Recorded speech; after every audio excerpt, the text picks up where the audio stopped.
Good morning, good morning, good morning. Welcome to the Black Gold Nation Cinematic Connections for Revolutionary Change. This is an engaging, enlightening, and entertaining assessment of movies as it relates to the forward progress of Black people in America, Africa, and the diaspora. What is the Black Gold Nation movement? The Black Gold Nation movement is an international organization that seeks to liberate and save Black people by establishing our own towns/cities, whereby we control the environment to make our people bigger, better, and stronger. It is our contention, the leaders, supporters, members of this movement, that when we allow other people to control our physical space, we lose. When we allow other people to control any aspect of that physical space, any systems within that space that we allow other people to control, we always find ourselves on the bottom. Be it the spiritual system, the agricultural system, the economic system, the political system, the security systems, it doesn't matter. When other people control it, we always find ourselves on the bottom of it or completely locked out of it. So since we no longer want to be locked out, since we no longer want to be on the bottom, it is our ultimate goal to put our people in a position by which we can own and or control that space, because we have political power in every single thing we need to make that control possible.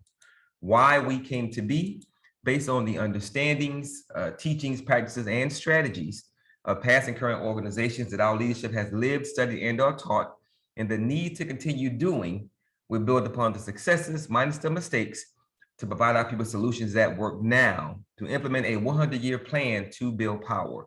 So we understand that all of those righteous brothers and sisters who came before us, who were trying to do a very necessary and righteous thing, for whatever reason, none of them completed their goals to completion.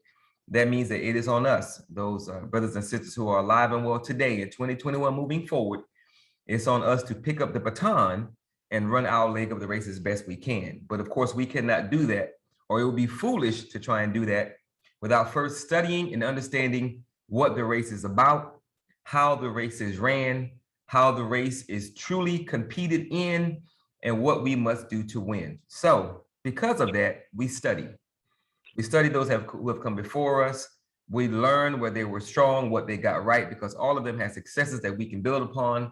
But most importantly, we studied to understand what they didn't understand, the mistakes that they made, because of course we don't have time to make the same mistakes. And more importantly, we study, we train, we understand, we do, so that we will have someone that we can give our baton to, which is our youth. Every single thing we do is about bringing our people together to find the right people so that we can train them and prepare the next generation to take over the plan that we give them, to take over the strategies that we give them, so that they can add their 100-year plan onto our 100-year plan, so that as a people, we will always be 100 years out. So with that, I'm gonna turn this thing over to you, Brother Craig, so we can talk about this movie, Fences. Exactly. Good morning. For those who will be tuning in later, this is a powerful film, and there's a lot to discuss in it. And today's film review is none other than Denzel Washington's film, Fences, which was made into a movie based on the play by August Wilson, titled the same thing, Fences. So this is what we're reviewing today. So as always, Tamani, since it's just you and I right now, want to get your take on the film, your overall perspective. What did you think about the film, and those things that stood out to you? I don't know if there's ever a film that Denzel is in, and the sister, I can't remember her name, but they are both in quality. Viola Davis. Yeah. They are both in quality movies and films. So if they're a part of it, it's probably gonna be a good project. So overall, I thought it was a great movie. I had seen it before, of course, but I don't know why. But that last scene with that horn, man, that touched me on another level. I swear to you, man. I'm already an emotional brother, so I had to pause that one. I'm like, man, that's a heavy scene. That's a heavy scene, and that scene put his brother in a completely different light for me throughout the entire movie. Because of course you think one thing about him, but at the end, when he blows that horn, that's heavy. That's heavy. So I thought it was a good movie. I think when it first started, I went to Google and looked at the time period to get an understanding of what life was like for Black people during that time, and that also put his character in perspective. Yeah. So I thought it was good. I thought it was timely. And also at the end, when his mother is talking to Corey, the youngest son, that also put his character in perspective. So overall, I thought it was a great movie. I think it highlights a lot of the struggle, the difficulties of being Black, of having some skill, having some talent, but not being allowed to really express what you can do, which had to be debilitating. I thought the brother, I'm sorry, his oldest son, I thought his character was interesting as well, as far as his desire to hang on to his dream and not be a bit more realistic with, you got to eat, brother. So overall, I thought it was an awesome movie. Powerful. Well, as always, and I'm glad that you did some basic research on the film, because that's important. Yep. And as you talked about, it provided some context to the film. Sure. But as always, I additionally ask people to research the writer, because that will give you even more perspective. Okay. So just want to go over August Wilson for a second, and you'll see why the film took place in the city that it took place in, because it's based a lot on his life. So August Wilson, whose real name is Frederick August Kittle Jr. Frederick August Kittle Jr. Was born in Pennsylvania, Pittsburgh, Pennsylvania. And so that's why the movie takes place in Pittsburgh. Okay. And so and this is the writer. This is the writer. Okay, and you researched the writer of every movie that we have done? Yeah. Okay. So that's important. Whoever, like, if it's just a movie, then you can check out the director, the producer. But in this one, the most interesting thing to focus on is not the director, but because this was a play. Mm-hmm. And so August Wilson was the playwright. Okay. And Denzel has embraced August Wilson for his writing style and the depth of the issues that he focuses on, which is about the African-American experience. Okay. And so this is why the film takes place in Pittsburgh. And then what you also learn about this when you study August Wilson, he didn't focus on issues outside of Pittsburgh. He took the issues of race, all of the things that impact African Americans in a macro sense, but he focused on his micro area, and he blew up based on him focusing on his micro area of Pittsburgh, Pennsylvania. And that's very important for the people who believe that they got to leave. Right. Right. There's history and culture there. Now, ultimately, he did leave at a particular point to go to Minnesota, and then he ended up dying in Seattle, Washington. Okay. But what he did even when he left to go to Minnesota, he took his experiences of Pittsburgh with him. And that's really what blew him up when he was writing in St. Paul, Minnesota. So, you know, he was there, quite sure he probably connected with Prince at some point, but that's where he did a lot of his major writing. But he wrote a series of 10 plays collectively called the Pittsburgh Cycle. Okay. And it chronicled the experiences and heritage of the African-American community in the 20th century. Some of those plays, Jitney, 1982, Fences, 1984. And I didn't know this, but Ma Rainey's Black Bottom. Oh, okay. Yeah, So that was a good one. Yeah. Chadwick Boseman, the piano lesson in 1987, and both the piano lesson and Fences earned him a Pulitzer Prize in drama, in the drama category. And Fences also received an award, Tony Award. He died young, actually, at the age of 60, but is buried in Pittsburgh. So that's very important. This is going to come up in the film as we get ready to discuss it.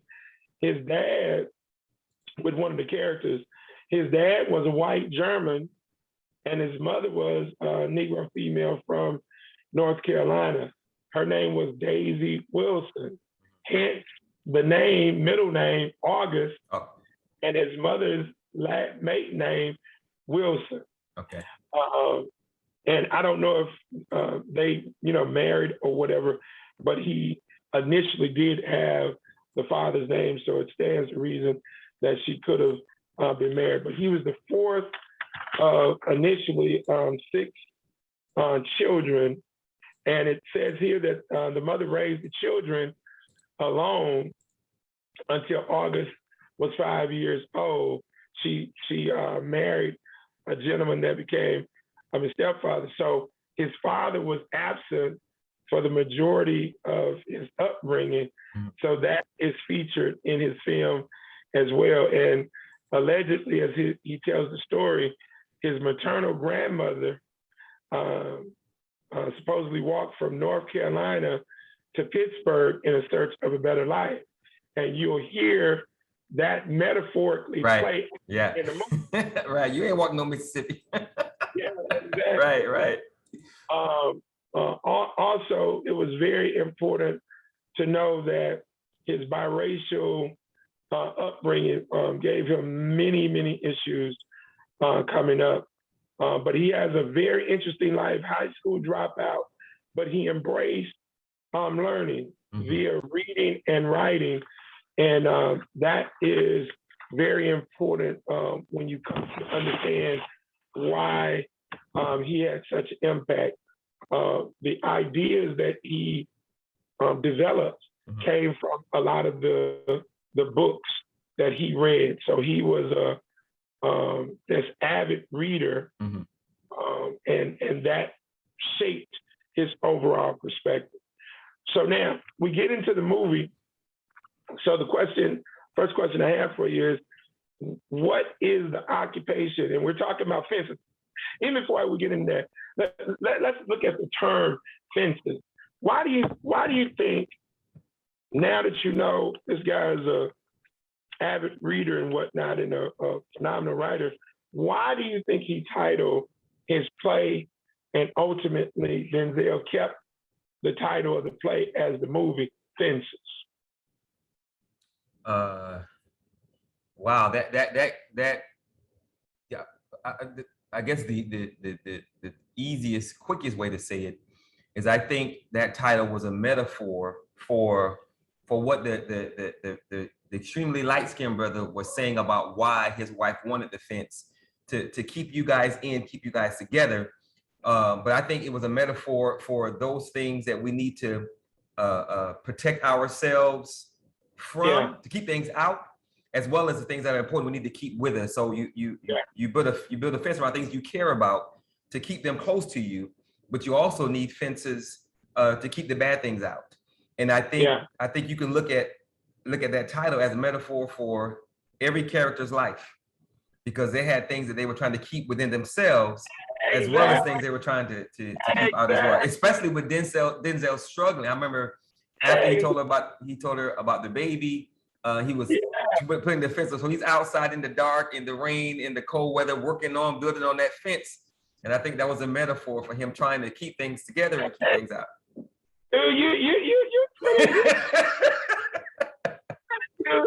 You're not too slow, man. But Craig, the first time I watched that, I didn't get that.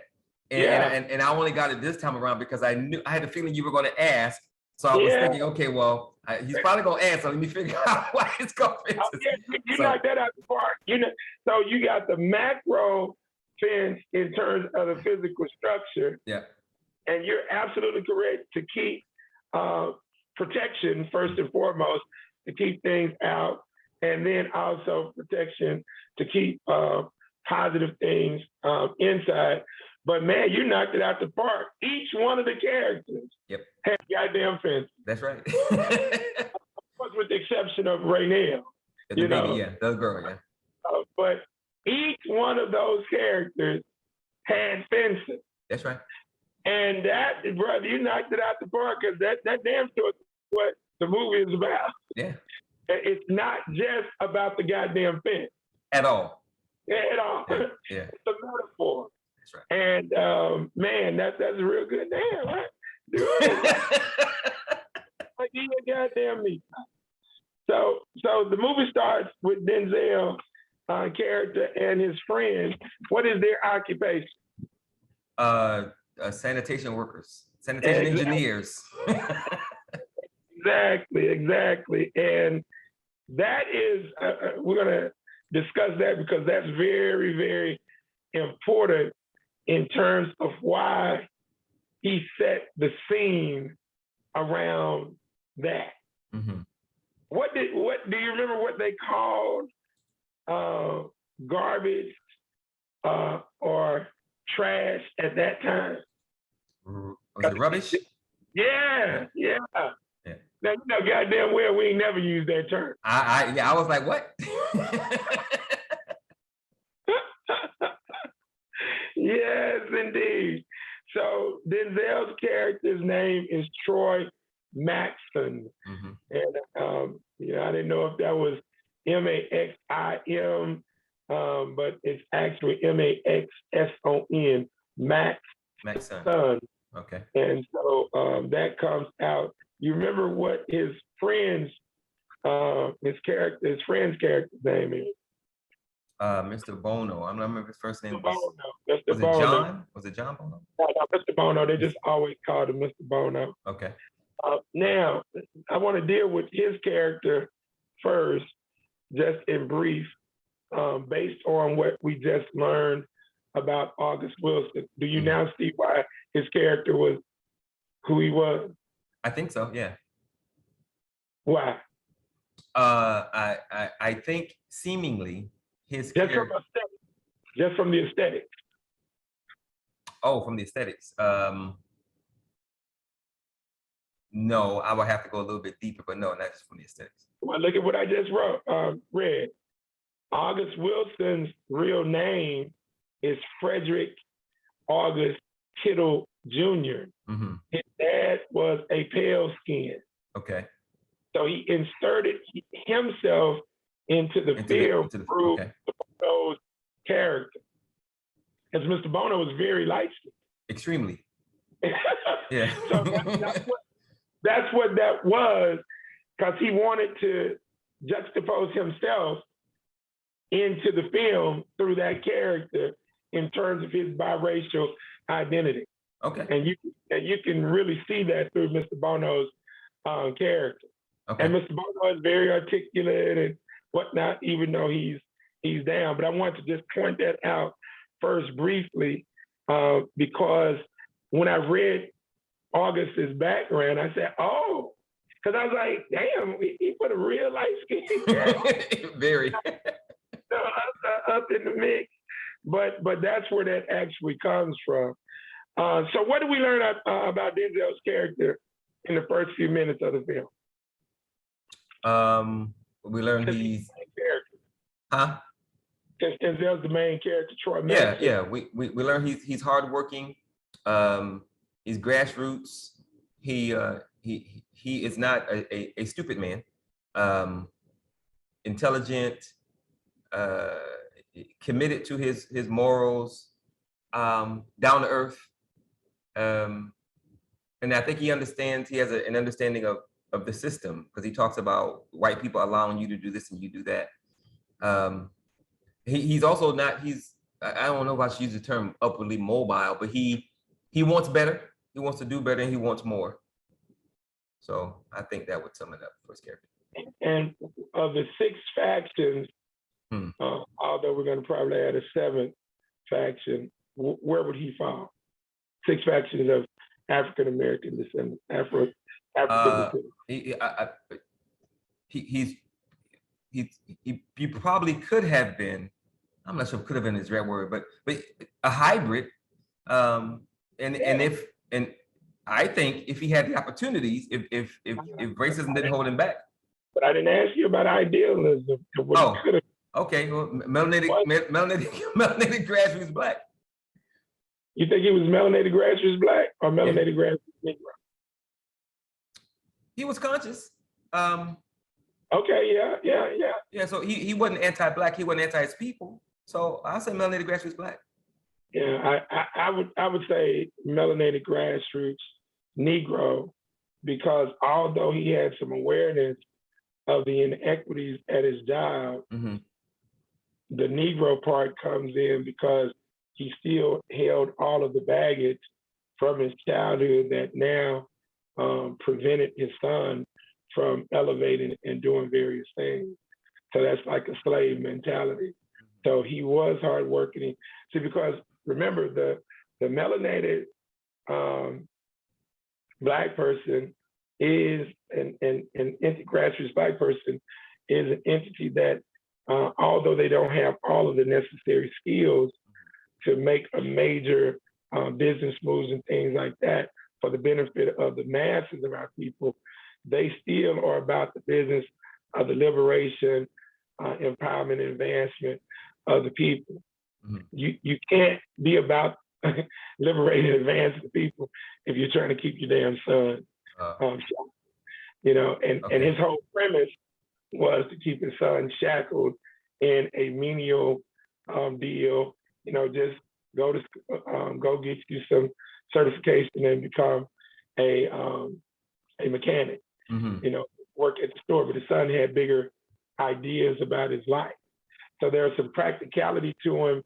So it's like he teetered within the realm. I do understand why you would reference him as a melanated grassroots black person, but that's where those two entities are very similar. Yeah. But I would lean in regard. So do we? And we've had this conversation before when we were talking about Fannie Lou Hamer, that interview that she was doing with the white dude, and he was, and it was, it was cringeworthy because you're down for the sister, but it's obviously she's out of her element, and it's obvious. So do we, like her, is that a strike against black people who don't know what they don't know? So in her example, she would be a melanated grassroots black person because she was now participating in a conversation that only a melanated grassroots hybrid would be able to have. Right. So that put her out of her element, but all of her things were, advocacy was about the people, liberation, empowerment, and advancement. Yeah. So just out of her element in that interview. So I brought her up because I think Denzel's character was trying to, in his I think unintentional ways, he was trying to protect his son from his understanding of the world. Oh yeah. So I don't know. I don't think he was consciously trying to keep his son in a certain. Yeah. So that, and that's why I say black as opposed to Negro, because he doesn't know what he doesn't know. He's talking about his experiences, the way he sees the world. Yeah. But you can't look at see, you got to deal with them where they're at. Mm-hmm. So he was a Negro, and the melanated Negro is not a bad category because that's of those 4 Negro categories, that's our target That's to right. move to the grassroots melanated Black. That's right. He had all, tangibles, but he was not about the liberation, empowerment, and advancement of the people. Yeah, because if he was, he would have moved this on along. Yeah. Yeah, Yeah, exactly. I got you. I mean, yeah. So does he have the potential to be there? Absolutely. Mm-hmm. You see what I'm saying? But we have to deal with them where they are at that moment. I got it. Time. Okay. Now, what I gathered from him early in the film, in the first few minutes, he had $1 million mouthpiece. Mm-hmm. I mean, for sure. He damn sure was not afraid of white folks. Right. He damn sure had courage because he was speaking up for the inequities that existed on the job, on the sanitation job, because there were no what? There were no Black drivers. Exactly. Yeah. So he spoke up for that. And who was his main entity going against him? I think it was his homeboy, right? Mr. Bono telling him just to, no, it wasn't Mr. Bono. No, it wasn't Mr. Bono. The main entity going against him. You see him, but Mr. Bono they talk about it.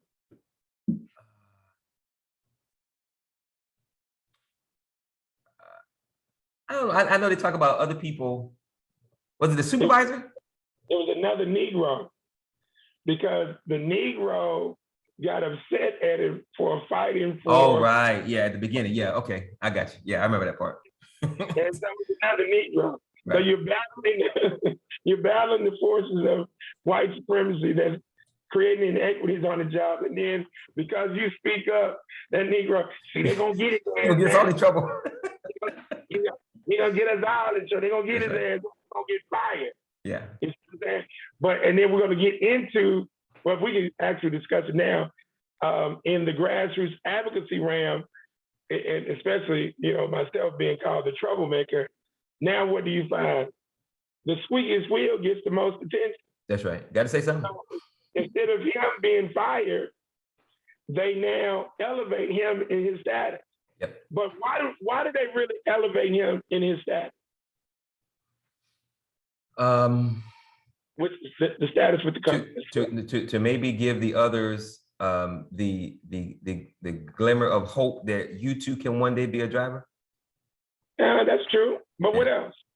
And I parallel this to Frederick Douglass. I don't know.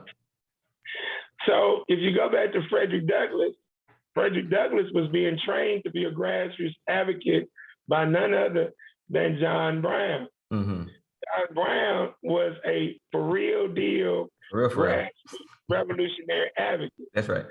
So he was being trained by John Brown. So what ends up happening that neutralizes Frederick Douglass? The United States government makes him what? Solicitor General. Oh, gives him a job.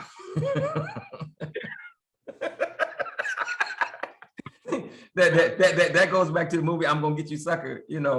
I thought you were down for the revolution. I thought you were down for the people. What happened to you? They were hiring. They went in with the Stein and the revolutionary talk, and they came out with a job. That's why they elevated Troy. Okay. The best way to shut down most advocates, so-called advocates, with just activists. Mm-hmm. What? Give them something. Give them a reward. Yeah, give them something. Yeah, I got it. That was very clever. Because we don't neutralize that. Why did they have to do that? Probably to keep everybody else at bay, keep everybody else in line. Yeah. Because if we mobilize and organize them, they now have to do what? Create an equitable work environment for everybody. And they can't do that because that'll mess up the profits. Can't do that. That's gonna mess the profits up. Yep. You see how clever that was? Oh, indeed, yeah. We learned later on in the film that's exactly what happened from the almost end of the movie when Bono stops into Taylor's finding. And because what does Bono say? I don't see you no more. Right. Yeah. Okay. Got it. Yeah. So he blows it off on having another route. Okay, another route on the job, but Bono say he don't never see you no more. That's right. Yeah. I'm up here now, Negro. You on the back of the truck. I'm driving. Yeah. And of course, he's struggling also with how everything has come out with other female, which we're going to get into. Yeah, it's the concept that I call bastardized plurality, because that's very, very important in there. But he does speak up as an activist. He files a complaint against the sanitation company, and so he's not scared. You see? And so now we're in the, I guess you can say we're in the 50s, so to speak, 60s, 50s. We're in the 50s. Yeah. And so, needless to say, now things have changed a little bit, and the company's like, we don't need no smoke. Okay. Yeah. All right. So, what's the name of the jip joint that Troy, Mr. Bono, always frequented? Oh shoot. Is it Rosie's? No. Was that the restaurant? Taylor's. Taylor's. Okay. Taylor's. And that's very important because although we never see it until the end, and we don't see the outside of it, we see this is a bar, social gathering spot for working guys and whatnot, and also females who are single. Right. He's always, yeah. And then I also thought that was interesting that Bono's character was paying so much attention to his activities. Yeah. Exactly. Yeah. All right, so we find out that the guy who I referenced in terms of the job, who was hating on him for speaking up, his name, they call him Brownie. So you don't see him, but he's Troy's nemesis. And Brownie also has an eye for this fine, thick sister from Florida. Right. Whose name turns out to be what? Oh, shit. Althea. What is it? Althea. Althea. I'm about to say Alma. Okay, Althea. And so initially when Mr. Bono brings it up, Troy deflects. Of course. By saying, all women. Yeah, he deflects for most of the movie. And so of course they have their friend talk, and he says, I see you walking from Alberta's house. And he said, oh, okay. So he was very focused on what Troy was damn doing. That's right. And Troy laughs at Bono about it because Bono now tries to act like he a player. And Troy say, we know damn well you ain't got no player in you because you would have found somebody to tell and I would have been the first. When you'd have came to me first. But that's a very interesting dialogue.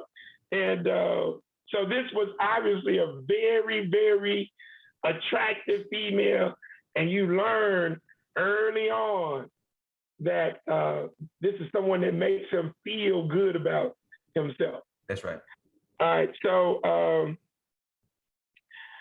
I'll say here, when Troy and Mr. Bono get off work and go home, first, it's like one of the first things. What is the first thing that Troy does in his backyard with Mr. Bono? He pours libation. Oh, he got it. He gets his half pint of vodka gin out, and he pours out some on the ground before he takes a drink, and that's libation. Yeah, and he does it consequently every single time. Exactly. Yeah, and they zoom in on that actually. So what do we call that? Because we know he ain't been taught about libation. What do we call that? Oh, damn. I know what it is. I'm not sure what we call it. What is it?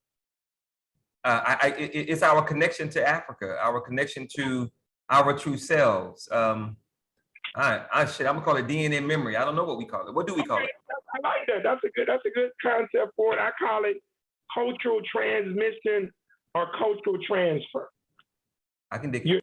You're doing something that's in your epigenetic genetic makeup, and you don't know why the hell you even know why you're doing it. Yeah, that's powerful. That's powerful. Yeah, and it was the same with Tupac. Yeah. When he was pouring out liquor for his homie, it was the same with Preacher Man in the movie Coolie High. That's right. When they was pouring out liquor for Cochise. That's right. Yeah, nobody taught you to do that. You picking that up. You're seeing your older dudes do it. They don't know why they're doing it, but that's in your DNA memory, genetic makeup. I call it culture transmission or culture transfer. Now we're having Rose comes out, Troy's wife, and he and Mr. Bono and Rose were having this dialogue, and they get into a very interesting dialogue about Della's, obviously, I guess, an African American. That's right. Yep. And A&P. And this this gets to your point about his enlightenment. Right. Yeah. So he has an understanding of stuff. Exactly. He has a damn good understanding of these things. Because Rose points out that Dallas is like 10 cents higher than A&P. That's right. And she focused on the goddamn cost. Right. Of course, we know Dallas and A&P. Dallas is obviously a sole proprietor. Yep. That has fresh grocery. A&P is a big supermarket back then. That's right. But Rose don't give a damn about that. The price. But look at what Troy talks about, the fact that he's going to spend his money where? At a place that's going to treat him right. That's more importantly, it's going to work with him. I don't have money for bread now, but I'll get it back to you. But you would think would carry a lot of weight. Exactly. But now we get into the hypocrisy of Troy, because he says that he does like A&P for what reason? Shoot. I don't know. Because they hired his son. I was about to say that. Damn it. Okay. All right. Although you're being treated better, you feel like you're being treated better. And it's not probably even so much he's being treated better per se, but Della's customer service is better, okay, than A&P. A&P probably ain't disrespecting him. They just don't give a damn. Nigga, just give me your money. Yeah. And but hey, A&P hired your goddamn son. That's right. It can't be too bad. Miss Holiday hired your goddamn son. You see what I'm saying? Yeah. So I thought it was very important. So it does show his enlightenment, but also it shows his hypocrisy, because you should goddamn me be spending money at A&P because money is coming back into your household through your son. Yeah. I am working for A&P. I thought that was very, very interesting. And to that point, of course, nowhere in the mix does the concept of entrepreneurship come in. At all. Yeah. At all. Yeah. That's not even thought about. Okay. Yeah. So what do we learn about Troy's perspective of his son being recruited to play football? Because that's the next big thing that comes up. He cares very little about it, if at all, because he saw it as a waste of time. The white man's not going to allow you. It's a game. You need to get yourself some skills. So he didn't give it a lot of credence. And I, thinking about it, I can't help but assume that he must have felt that way based on his experience. Exactly, because you can only give what you got. That's right. You can only share your experiences and what you've learned And that was what the whole thing was. Since he had been messed over, okay, Mm-hmm. and really, when we get down to it, we learn in the film, although he focuses on him being messed over by the racism, which is true. Yep. What was one of the other reasons that he also got messed over?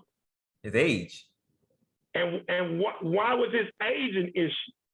I can only assume that he wasn't able to perform as well as some of the younger players. Well, no, I'm not sure if that's it. Yeah, that wasn't it. He was still performing at a high level, but why did age even have to now come up? Because he was a phenomenal baseball player. What distracted his focus as it relates to age? I don't know. Later on in the film, we learn, as he's telling the story, he ended up spending how many years in jail? Oh, was it 24, 19? How many? 15. 15, okay. So think about that now. So that took a lot of good years. For sure. But this is where he really, really refines his skill, but he's incarcerated. That's right. Now what movie reflects that particular direct issue of him being incarcerated, but he can play real good? And it was a major, major move.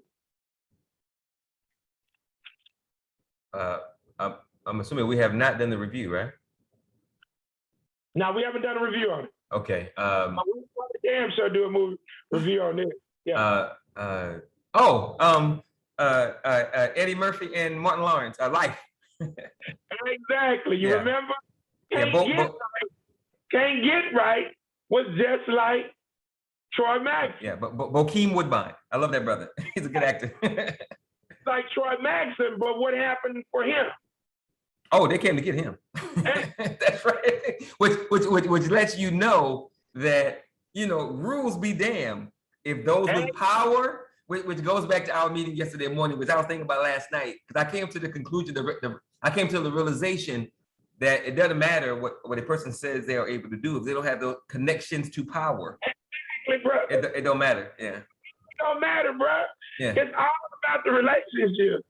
And of course, in that movie, Eddie Murphy and Martin Lawrence. Yeah, they were his handlers, mm-hmm. Martin Lawrence characters, and of course they like, shit. Let's go. This is how we gonna get out. Let's roll. Nah, bro. But they roll with that. But Can't Get Right was Troy Maxson. That's right. I can dig it. Yeah, I can see that. Yeah. But he didn't get that chance. So that's very, very powerful part. And you're absolutely correct that this is where Troy feels so bitter. He can't get out of his own way. Mm-hmm. And hey man, this is where we learn Troy Maxson, but he goes ahead and rolls with how the game of life threw him this pitch. Yeah. So he goes ahead and rolls with it. So now the father, Troy, and his older son, Lion, I thought that was a very interesting name. The name, yeah, right, yeah. and of course, we learned he and his uncle got a little thing together. Like, King of the Jungle. And speaking of which, and I'm sure we'll get to this, but I can't remember the brother's name, but Bubba Gump, awesome job. Yeah. That character was awesome. He did a hell of a job with that character. Just a quick side note. I love that, but he's a good actor too. Exactly. So now we get into this scene where now Troy, Mr. Bono, Rose, they're in the house. He came home from work, and now Lion wants to do what? Borrow some money. Let me hold $10. 10 goddamn. Don't give it to me. I just want to borrow it. I'll pay you back. Now how much was Troy's check? Oh, was it 70? It's $76, $73? Uh, It wasn't much. That and you want 10? That Negro wants to borrow damn near 20%. That's a lot, man. Damn money, dog. That's a lot of money. That's a lot of damn money, dog. Yeah. So they get into this real powerful dialogue, very important dialogue, where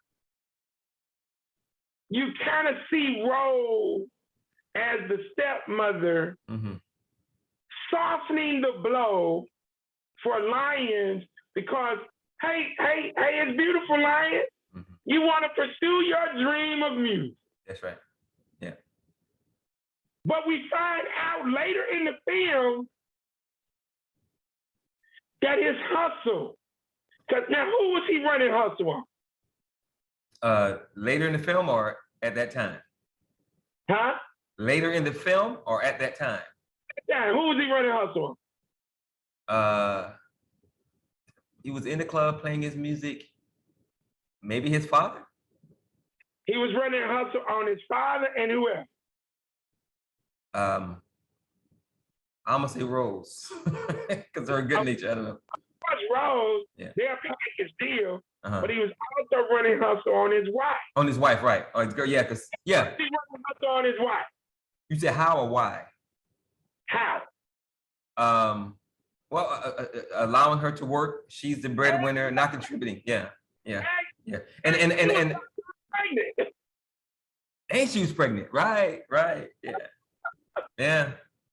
It's okay for my wife to carry her ass to work. It's okay for my goddamn daddy to carry his ass to work. And for me to beg for money from them or expect money from my wife to take care of these goddamn bills, but I should be able to just live my life. And don't you judge me. What makes me free, and don't you dare judge me. But then I need some money. Right. Damn it. And so this is where Troy's principle comes through, and he is absolutely correct. Okay, he's absolutely correct, because what is the number one wisdom statement that we learn about Troy Master? What is his number one wisdom statement? I'm going to say he's always about work, having skill. No one can take that from you. All of those are good. One that's I'm gonna say be a man. You gotta learn to wait. Take the straight with the curves. Straight with the crickets, straight with the curves. With the straight. Well, you say crooked with the straights? Yeah. Crooked with the straights, okay. With the straight. Right. That's a hell of a life lesson there, bro. Yeah. That's a hell of a. And so Troy had learned.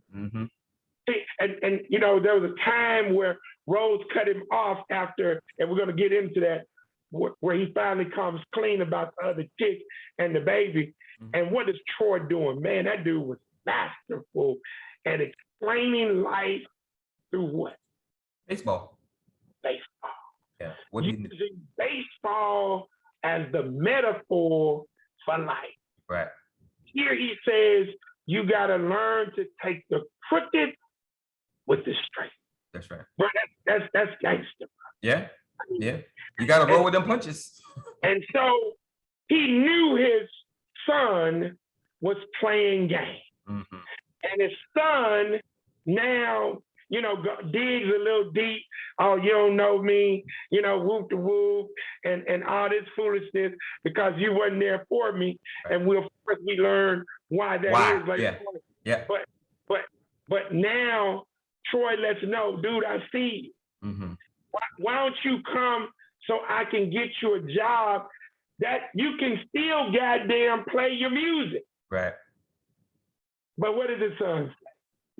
Uh, That just yeah, that ain't me. That ain't what I do. That ain't for me. what I ain't gonna punch nobody's clock. Oh, but you gonna come take my money after I punch the clock. I ain't gonna carry nobody's rubbish. Oh, but you gonna come get my money for me carrying the rubbish. wow, Hypocrite. your money, my money is good as long as I make it and you take it from me. That's right. It ain't good enough for you to go make on your own. Yeah, dang. What are you thinking? I know doubt on that, brother. Yeah, and speaking of Rose softening the blow, she does that throughout the entire film. Exactly. Softens those blows. But this is now, we understand the nature of a lot of females, that they are nurturing first and foremost, but you're not helping the child by That's right. softening the blows. And of course, Troy understands that. So of course the mother is, her first thing is to nurture Mm-hmm. and love.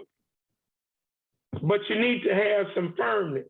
Yeah. The father is to be firm on the front end, but you got to know how to be able to soften a little bit in order to also nurture. And we got the ability to do it. Why? Because we also have X chromosome in our makeup. That's right. We have a part of the female woman in us, that X chromosome, but if that's not nurtured properly, that now turns, and we find out, like he said, I ain't got no more tears to cry. That's right. Any goddamn. I don't have nothing else to give. Right? Yeah. Okay, so now we got the first scene with Troy, Gabe, his brother, and Rose. And now we see that there's a mental health issue going on, but not just out the blue mental health. What did we find out about Troy's brother? Oh, he was in a war, got injured, got shot in the head. Yeah. Exactly. And Gabe ends up moving out to the lady Miss Pearl's house.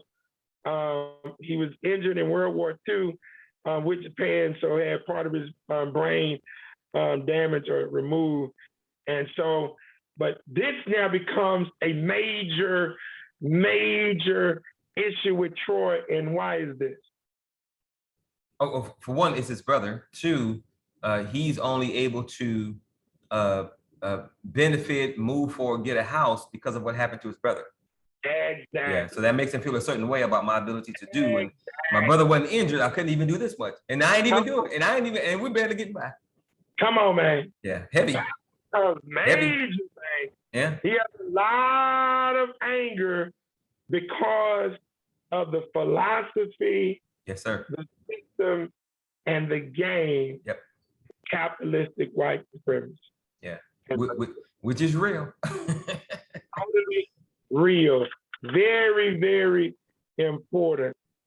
So now, Corey, it's Saturday, and Corey, Troy's asking for Corey. Corey's not there. He's gone to football practice. That's right. But what do we find out? And here we go back to the mother again. She undermines his authority. Yeah, but even before we get to that, what do we find out as to really being the real reason? Beyond we know that, he got these psychological issues based on what happened to him regarding the philosophy system in the game of capitalistic white supremacy, racism. But what do we really find out is the real, at the core of why Denzel had an issue really beyond that. And that's the number one reason. But there's a number two reason that he really has an issue with Corey wanting to play football. And it comes out that Saturday morning. What is it? His fundamental issue with Corey, I have to go back to what I said earlier. He I think he wants to. I think he's afraid for his son being hurt by the same system that hurt him. That's the number one reason. That's the Yeah. number one reason. Yeah. Primary. But there's Yeah. a secondary thing. Because you're right on that. Yeah. But there's another secondary thing that we find out. And it's connected to Rose. He goes to football practice that Saturday. Mhm. Troy comes outside, asks where Corey's at. And Troy is angry. Why? Because he's supposed to do chores. He's supposed to do chores. Yeah. Supposed to do chores. Yeah. Yeah. Whose fault was it? Rose. Exactly. For letting him go. Exactly. Right. Because she knew how Troy is. Yeah. And he's a stickler for what? Work. Yeah. Yeah. Being a man. Okay. Right. But because she is always cutting for her son. Mm-hmm. So look, bruh, look, this is how we gotta play this. Mm-hmm. You know how your father is, and he's right, goddammit. Mm-hmm. You gotta work. Right. But I want you to play football too, because I want you to realize your dreams. So what? You gotta get your ass up early and do what before you go to practice? Your chores. Your goddamn Yeah. chores. And Denzel also says, you know, he doesn't say you can't play football. He said you got to find a way to work and play football. You know, so he's not completely closed. He's trying to give the brother an opportunity, but Corey wants to do it his way. And that's why I said there was another reason beyond his own personal issues with the philosophy, system, and game of capitalistic white supremacy racism. That's right. Because he literally wants him to be able to play. Yeah. Corey wants to do it his goddamn way. Right. And his mother is allowing him to do what? His goddamn way. Right. So now we have conflict. Yep. Now we got conflict. Now we got a conflict. So Corey comes home that day, and this is powerful. This is powerful. Corey comes home, and now, you know, he's like, hey man, you know, we gotta get to work doing this fence, and they have a little discussion on the football and all this kind of stuff. And so now the conversation gets into buying a goddamn TV. Yeah.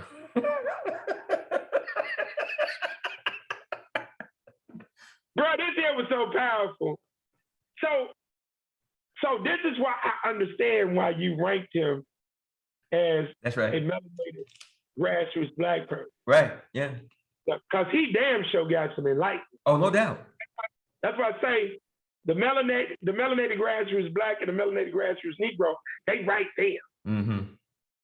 So tell me about this TV conversation. Well, you know, Corey wants to know, you know, why you don't get a TV.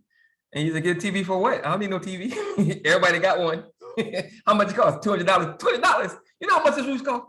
I need some money for this roof. It's $260-something. So Denzel is talking about the practicality of needing money for something that's more important than a damn TV. And Corey's like, but everybody got a TV. Why are you tripping? What you gonna do with your roof leak? I'll find the money from where? You got a TV. Woo! So it's the juxtaposition of, you know, wants versus need, not being wise with your money, just the overall thing that Denzel is constantly trying to get Corey to realize and understand: responsibility, be a man, you got to work, take care of your business. Yeah. Exactly. Heavy conversation. And of course, within that conversation. And Carrie also, which is also a good point. Carrie also says, Corey, you don't have to pay it all at once. You can pay on it. And Denzel says, I ain't trying to owe nobody nothing. Get into the discussion of credit versus cash. Right. And so we have now the introduction of dialogue about sports as well. Mm-hmm. And now we really hear how sour Troy is on sports, but he really is talking about the practicality of necessity versus want. Yep. And so you knocked it out of the park with that. He is speaking truth, but he is also showing that he's one-dimensional Mm-hmm. within Graham. But but we understand why he's one dimensional. Right.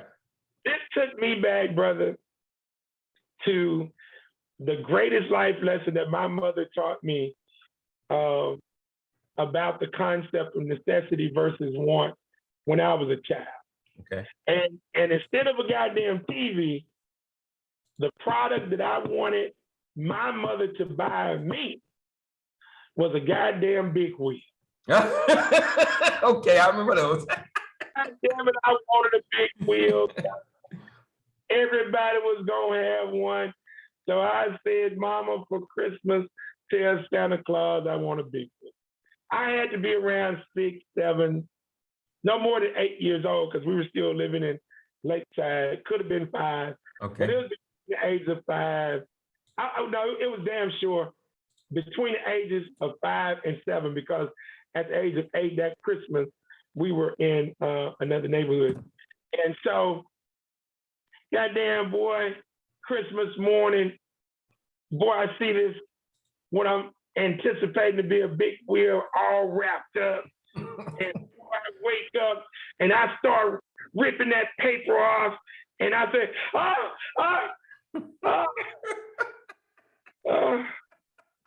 this What the hell? ain't no goddamn big wheel. This is a goddamn hot pot. I've been bamboozled. What the fuck? What the fuck is a high cycle? Yeah. What's that? And so my mother said something so damn. She said something even more profound and true. She said, you didn't need Watch out. that. Watch out. She said, you lucky you got that because you didn't need nothing. That's right. Put your ass outside. Goddamn hot. I'm mad.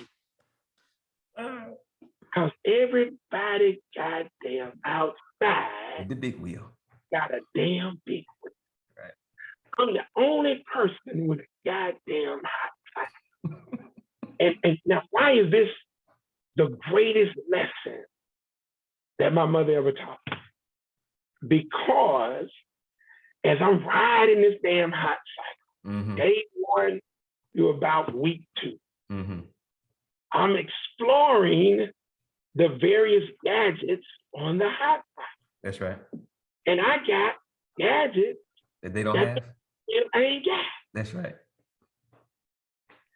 I learned to appreciate that which my mother purchased for me because it dawned on me.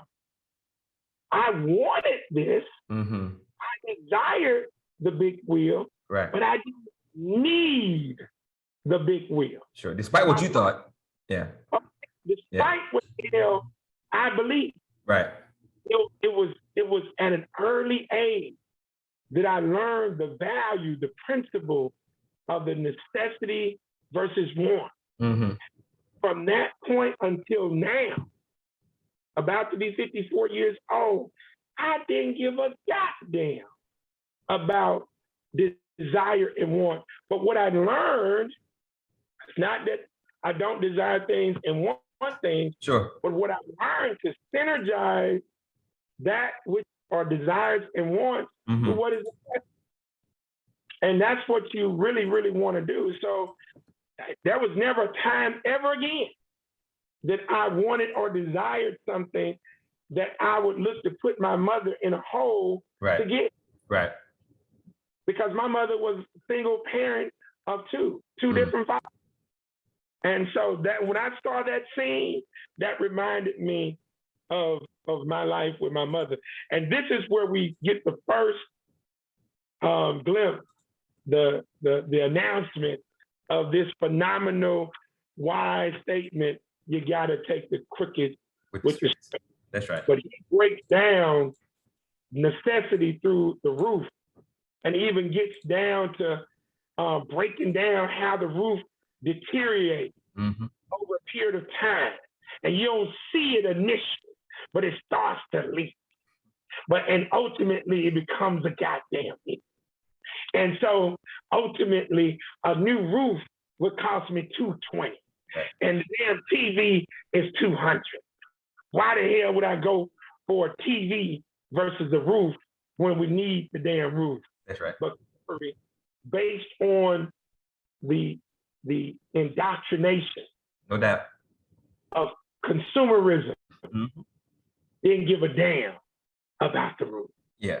Because the TV did something for him mm-hmm. that the roof couldn't do. And it energized him in his mind. Right. The roof is just there. Yeah, it's just a roof. It's just a roof. Yeah. I can see individuals on this goddamn TV mm-hmm. talking, and they got programming. I can say, ooh, this is magic. Yeah. So this is a magic box. Yeah. They got the roof don't matter. Yeah. They got the roof don't make magic. Yeah. And you know that's a microscopic look at a macroscopic problem, because not just Black people, but people in general in America, we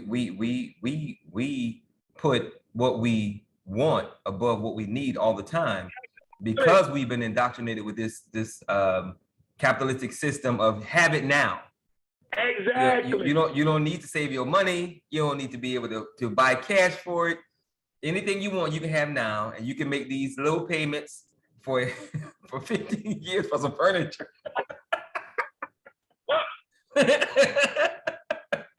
and we do that now. Damn what we need, it's about what we want. And that's why our cars are oftentimes valued more than our homes. Exactly, brother. Yes, sir. Brother, that is profound. Yeah. Tyro and we got a Ted. Yeah, that's Brother Ted from Shreveport. Oh, that's Brother Ted. Okay, Brother Ted. Good morning. Good morning. Yeah, I want y'all to join in if you have seen the movie. If you haven't, no problem. Good morning, Tyro. Well, I apologize for being late. I have seen the movie, but I've seen Fences, if that's the one we're talking about. But it's been a few years. I haven't watched it recently. Okay, it's no problem. But I love where y'all going with it. I love what y'all doing. Okay, good go. All right, so now we get into the part of the money where Corey asks a profound question. Why come you never liked me? And brother, this is where this thing gets real heavy. Mm-hmm. And this is where the Negro comes in. Uh-huh. And although he's still kicking some truth, this is where the Negro comes in. But he starts out good. Mm-hmm. What law says I have to like? Right. Now, I got to tell you, when he said that, as it relates to where this thing is at now, and I just seen my ex-wife sent me a video of Ricky Smiley letting it be known, hell, he done put his goddamn children out. He got blasted by his niece not too long ago because she blamed him, Ricky Smiley, for her brother's suicide. Oh, really? But because Ricky Smiley had done various things for not only his children, but nieces and nephews. And this particular nephew didn't want to follow the goddamn game. He wanted to I remember talking about that. Yeah. And so Ricky Smiley in this latest video talked about being liked as a goddamn parent. Ricky Smiley said, goddamn it, I ain't here to be liked. That's right. He was coaching parents. Stop trying to be liked by your punk ass children. Yeah, because you ain't your child's friend. Yeah, this ain't about being no friend to no child. That's right. So he lays down some hella powerful information. But I said he spoke the truth, but it was totally in the wrong tone. Right. There was no compassion that he offered whatsoever. So y'all give me y'all's take on that, especially Tyra, if you've seen it before, and Ted and Tamani. What was y'all's perspective about that? It's been a while since I've seen it, so I didn't get a chance to watch it yesterday. But do you remember that scene?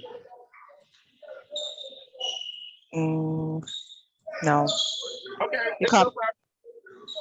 Yeah, It's no I'm a little preoccupied. You probably slipping. I'm in the gym still doing double duty. All right, no problem. All right, Ted, do you remember that scene? I do remember that scene. That's interesting. Your first commentary, I actually felt some kind of way about the way he did that with no sensitivity. Yes, sir. Now, Yeah. I am remembering this from back when I saw the movie, which is it's been at least a couple of 3 years, I believe. So, what when he did that, I thought, you could have said that with a little bit more. You know how we try to be I know, sensitive right? to our kids and our parents. know, right? Can you kind of get a brother? But you know what?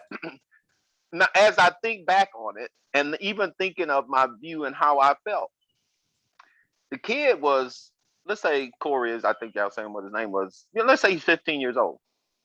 Well, guess what? You've been with me all these years. Mm-hmm. I don't need to be sensitive to you. You already know who I am, how I am, what I mean. You already know. It's been built in. A lot of times, because I have a problem with that today. Today, with these kids are not necessarily my kids that I deal with, but I have a problem with, we worry so much about being politically correct that we don't deliver the damn message. And it's more important that the fucking message gets delivered than to be sensitive and worried about your feelings. Yes, sir. I believe words do have an impact. I believe they can create and hurt, and I believe that. But when I raise you, you already know. And that song way back in the day, if you don't know me by now, now I hate to bring all of that back in, but I understand. Come on, brother Ted. Some kind of way about the way he said that, man. I'm telling you. You don't know me. But okay, so that's my thing. I'm with you on. Hey, but hey Ted, that's a powerful connection to that damn song. If you don't know me by now, you will never know me. And that's why I reference the fact that, he said it with a real gangster tone. Yes. Very, like, no compassion. But what he was saying was totally true. But the reason that Corey never got the message is because Rose was always softening the blow for him. Yes. Rose was always letting him escape from his father's discipline without doing what he was supposed to do. And that's where the confrontation ultimately came into it. The mother and the father got to be on the same page. Yes. If the mother is trying to soften the blow, you gotta now say, baby, I understand, but your father is working to cultivate you into being a man. So you gotta do this work here before you go to football practice. Let me work on it, because I'm gonna negotiate on your behalf. But all right. God, give me something to work with now, guys. Come on. That's good. Somebody? I see both sides of it. Of course, Denzel was right in what he, it's my responsibility to take care of you. I gave you life. I don't have to like you. I'm just gonna, I'm your father. I'm a man. It's my job. However, I would never tell my kids that truth in that way. Yeah. Because I want my kids to know, before my kids probably never had that perspective. But I think, like Brother Ted said, you could have softened that damn blow a little bit. I mean, Jesus Christ. Yeah. So, I would have said, I'm beyond liking you. I got love for you that you don't even understand. However, in that love, I got to teach you. I would have also said, which I've said to my kids, especially my daughters, I'm not your friend. Yeah. I ain't trying to be your friend, and I will never be your friend. I'm always going to be your father. And in that regard, the relationship is going to be a certain way. Now, we can hang out, we can laugh, blah, blah, blah, blah, but I'm always going to be the parent forever. Yeah. Forever. So yeah, the brother was right, but goddamn. Yeah, I think we He was all had a heavy-handed. similar take because that was, man, that came off so, it's like it was so crass. I'm like, damn. Yeah, and you know what? And you know what, Brother Craig and Brother Ted, I'm thinking that, I'm thinking about when later on Denzel was talking about, how Rose got pregnant with him. So for him to respond to Corey that way, I'm thinking, was there some resentment in there, in that maybe he wasn't ready for Corey to be born? Maybe Corey's birth held him back from doing something, because that's like when you say to somebody good morning and they go off, they just blow up on you, right? Damn, nigga, what's wrong with you? Oh, excuse my French, I forgot we recording. Damn, Negro, colored person, what's wrong with you? And you find out that they got a bunch of crap they were holding in. So that was a relatively simple question that Corey asked, and Denzel kind of went off. So I was thinking, based on what Denzel says later on about his father, how he didn't have a lot of love. He was a cruel man. So, that answer was a bit harsh, kind of over the top. So maybe there's something else going on inside of Denzel that we don't know about. But again, this is coming right after, you done came back from football practice without doing me. Yeah. Sure. You're not being accountable and responsible. So now we done went through this goddamn dialogue, and now your ass gonna ask me about me. Why come you don't like me? Yeah, why come you don't like me? Yeah. So yeah, and then he could have been just pissed off. Yeah. So now he already pissed off that you up here talking about this goddamn sports bullshit. And so now you ask me about liking your punk ass. Right. So I'm going in 100, but it could have been some compassion. A little bit. There. So now we get into the discussion that Rose and Troy have about the changing times. So Rose comes out and they're talking about the changing times, and he says, Troy, Rose says, all the boy wants to do is be like you, and he says, I don't want him to be like you. Mm-hmm. He wanted him to be better, right? Daniel, yeah. But he said he didn't want him to be like him because of the life struggles and the discrimination that and the injustice and inequity that he faced. That's right. And so that was very important for Troy to convey the practicalities of life and making sure that he got the lesson of necessity versus want. That's right. And so that was missing. Yeah. And also Denzel is constantly trying to get him to realize throughout the movie, which I thought was also extremely powerful. You got to have a skill, something that no one can take away from you. Exactly. And we look at this now, how we have, unfortunately, as a community, we push sports so much on our kids as if it's the only thing you can do. And if you've ever heard Jameis Winston speak, the starting quarterback for the New Orleans Saints, this brother has been to college, but you never know it based on how he talks. Even R. Kelly, who can't read, which is sad, Floyd Mayweather. So a lot of our people push our kids to be good athletes, and they don't have a skill. They don't have a good, strong education, which is a problem. So I understand where Denzel is coming from as far as, do something that nobody can take from you and you can make your way in this world. However, because of his background and his perspective and what he's been through, he does limit his son by not allowing his son to flourish and become better or do whatever. So you both can be done. Denzel just don't have good parent training. Exactly. And so now we get into the scene with him going to the commissioner of the company that he works for. And so instead of getting fired, he learns that he's been promoted. And so he becomes the first colored, not African-American, not Black, but not Negro, the first colored driver for the company.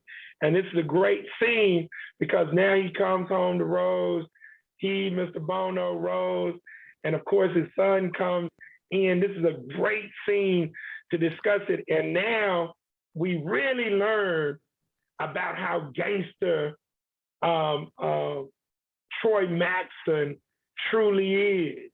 And you say, why do you use the term gangster? Because this dude advocated not only for himself, but for all the Black drivers. He gets the job, but we learn from Lyons what? His ass can't even read or drive. That was heavy. That was heavy. That was heavy. And then see, and that's another reason why I said Black as opposed to Negro. Because he found a way. And it worked. Bruh. And it worked. Bruh. Damn a license, how hard can it be? Yeah. Mr. Bono brings up, hey, your ass can't drive. Do they know that you can't drive? Look what he say. They ain't in their business. And you know that kind of reminds me of and this is also why I was thinking I was teetering on hybrid, because people like Denzel, Black people like Denzel, we are going to find a way. Woo! Because it's what we want to. We're not going to be like Brother Bono and bringing up all the obstacles or why it might not work, why it'll never happen. Damn all that. We're gonna find a way. We're gonna work it out, and he did. Despite the obstacles, he saw the goal. No, guys. No, go ahead, Greg. No, that's what I was about to say right there. That's okay, why these folks cannot bring to me anything about our issues in the 21st century. Yes, sir.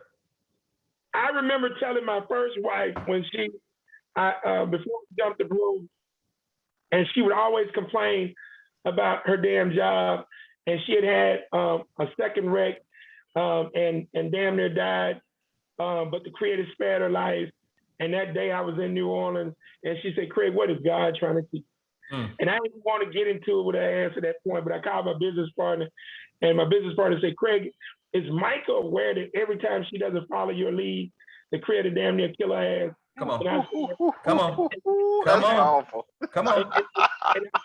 I say, Clint, she ain't. And I say, but man, I just pray for her. And so that day, when she asked that question, I already knew what the answer was, but I held off telling her because she was injured.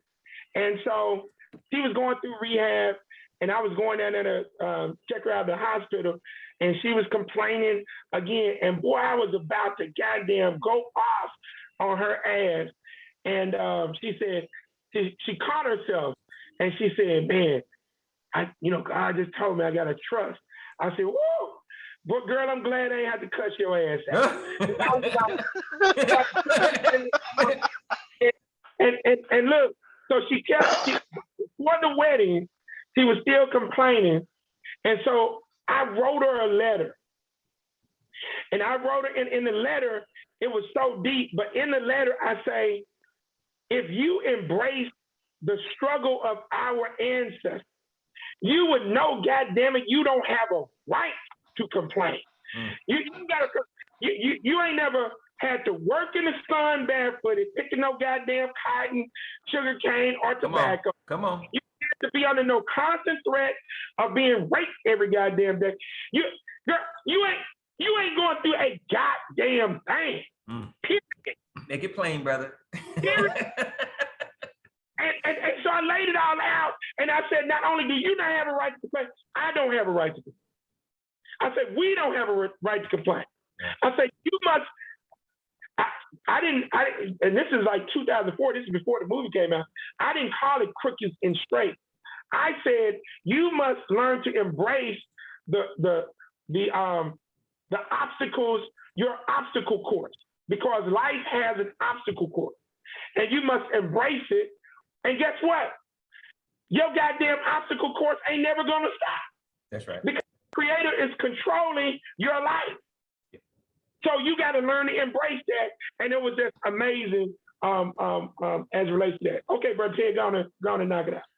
Well, you guys made me think of something else. It's another simple concept. But our people and other people have as well. I don't want to discount nobody necessarily, but we have always had trash that we turned into treasure. Mhm. One of the things that I've always used is there was a time when the chitlins were something that was just the trash for the white people. Man, come on, Now what? come on, Look at what's been done to what we have been doing this forever.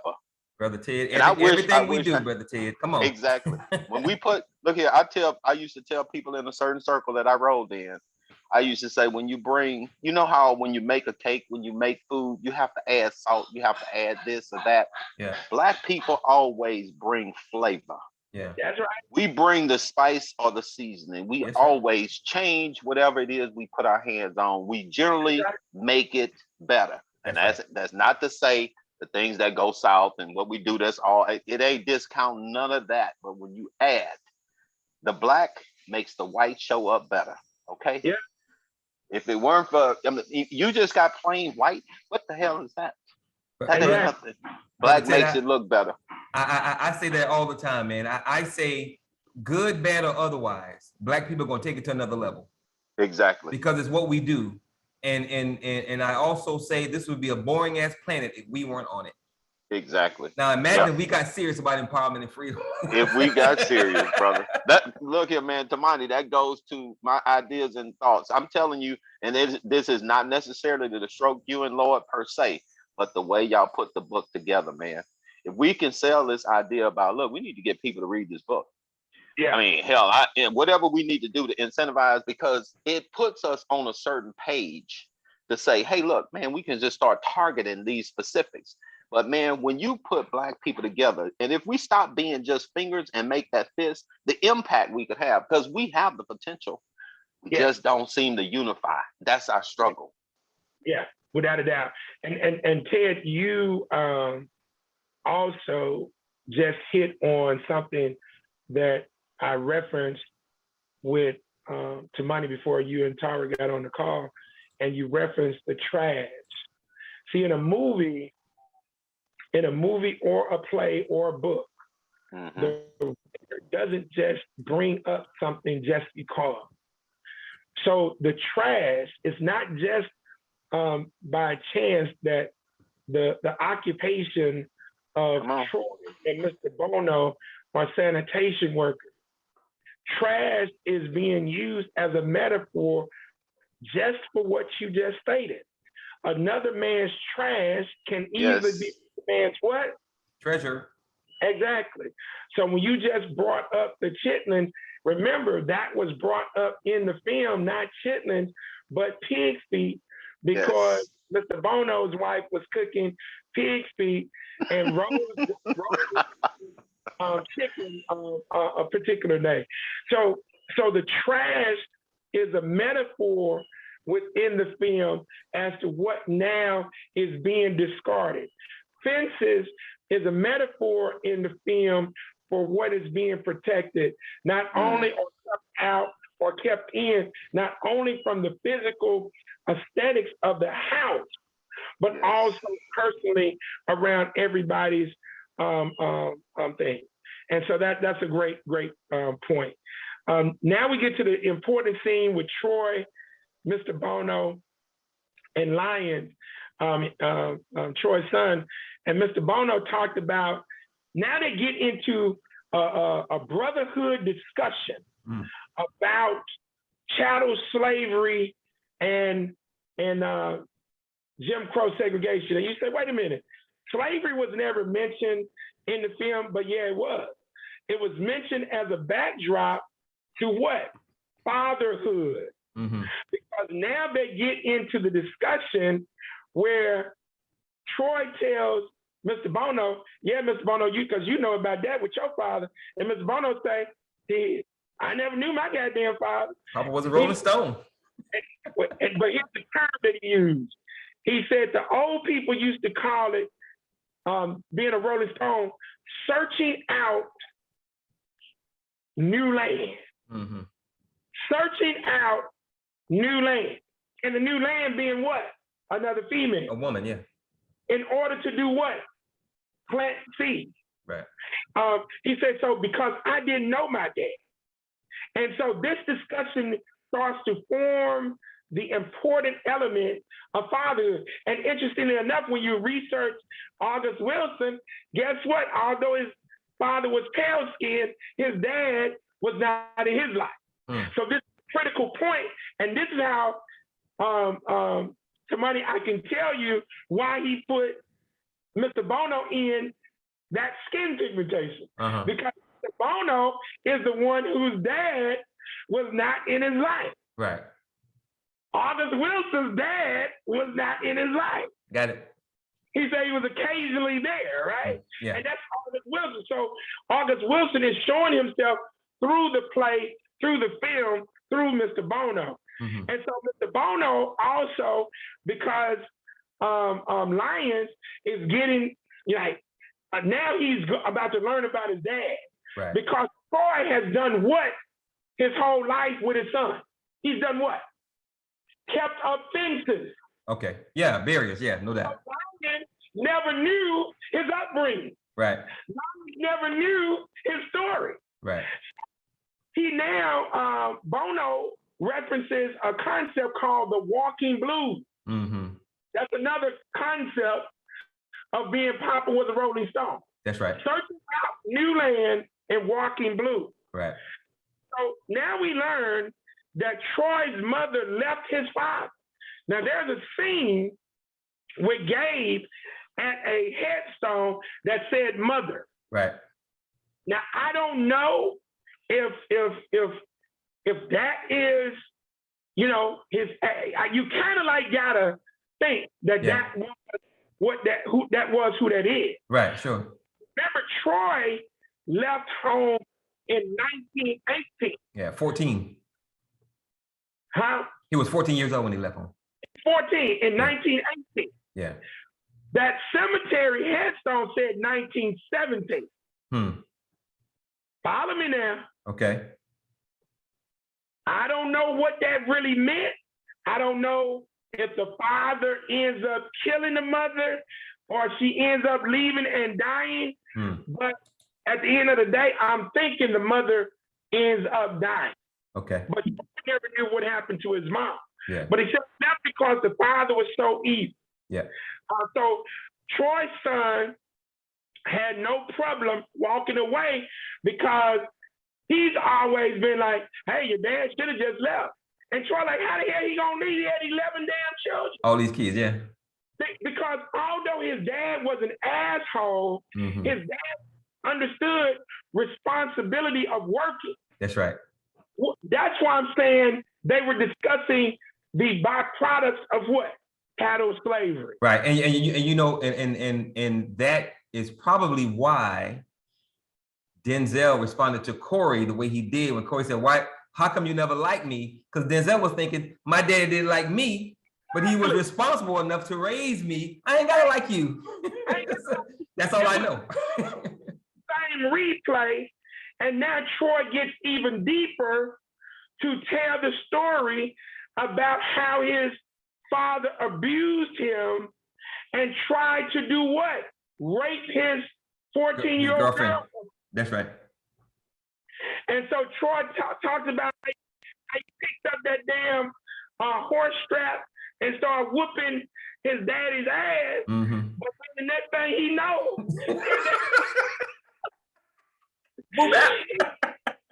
Mike Tyson that knocked his ass out. I couldn't see nothing.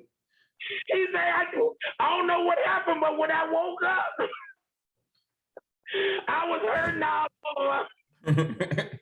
But he knew then that's when he had to damn leave. But he tells the story about how of struggle. And so he now leaves, and now he talks about what? Walking 200 miles Mississippi. to most of Alabama. Alabama, yeah. So, well, what is that? August Wilson, and when we learn his backstory, his grandmother, his maternal grandmother, walked from North Carolina to goddamn Pittsburgh, Pennsylvania. Right. So he's putting his life all throughout the play and the film. And so he's breaking all of this down, how he ends up getting with Lion's mom, how he ends up going to jail for stabbing a dude that was trying to kill him. So he now opens the gate to the fence of his Right. life. That's right. He had never done before. Right. But now it's like, damn, so Mr. Bono is like, shit, he ain't lying. And this is where he hones his baseball skills. So that is an epic. When you look at this movie, Brother Ted, make sure you pay real close attention to that particular part of the movie, because that is absolutely powerful. Now we get to the point where Troy goes to Corey school. Hold on, Brother Craig, before you go to the next point. Lion said, wow, Pop, I never knew that about your background. You know, so if we think about the metaphor of the title of the movie, Fences, and how fences, you know, individually, people are erecting fences. The fence is for protection, for keeping things out. If you pay attention to the entire movie, the fences that the individuals erect could be taken down if they simply communicated with one another. If Rose gives Corey that speech that she gives him at the end of the movie after his father, you know, passed, if she gives him that earlier, he ain't got no problem, because then Corey understands, oh, I see why my father is the way he is, but they don't communicate.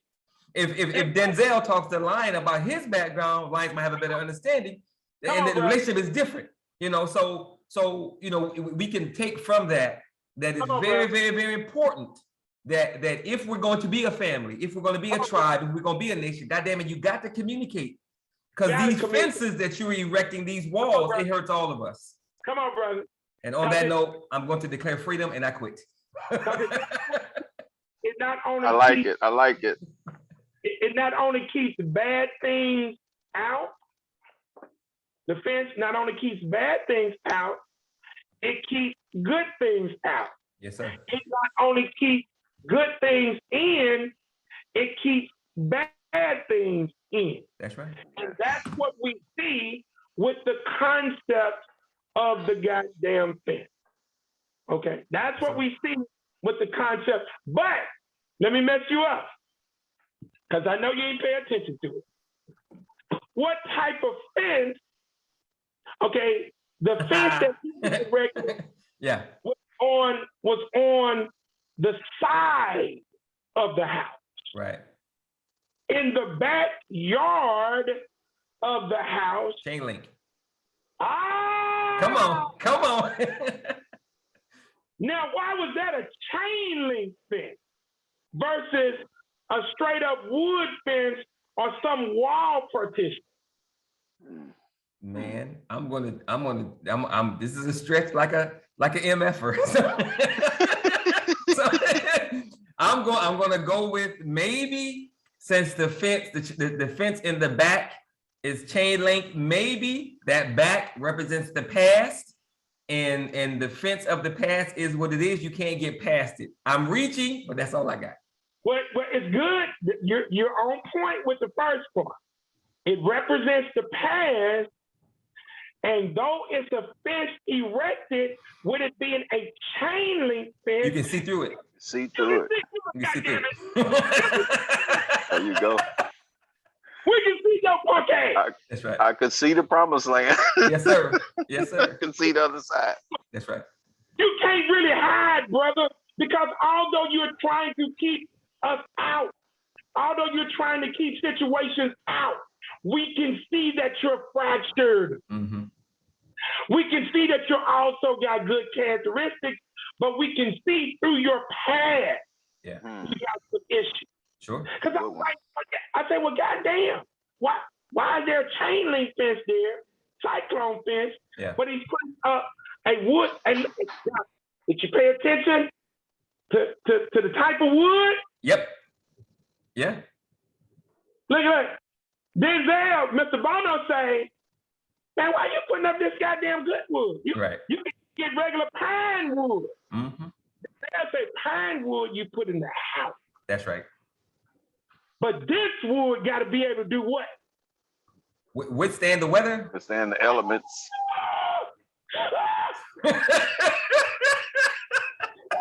Ooh, that's good. That's a good tie.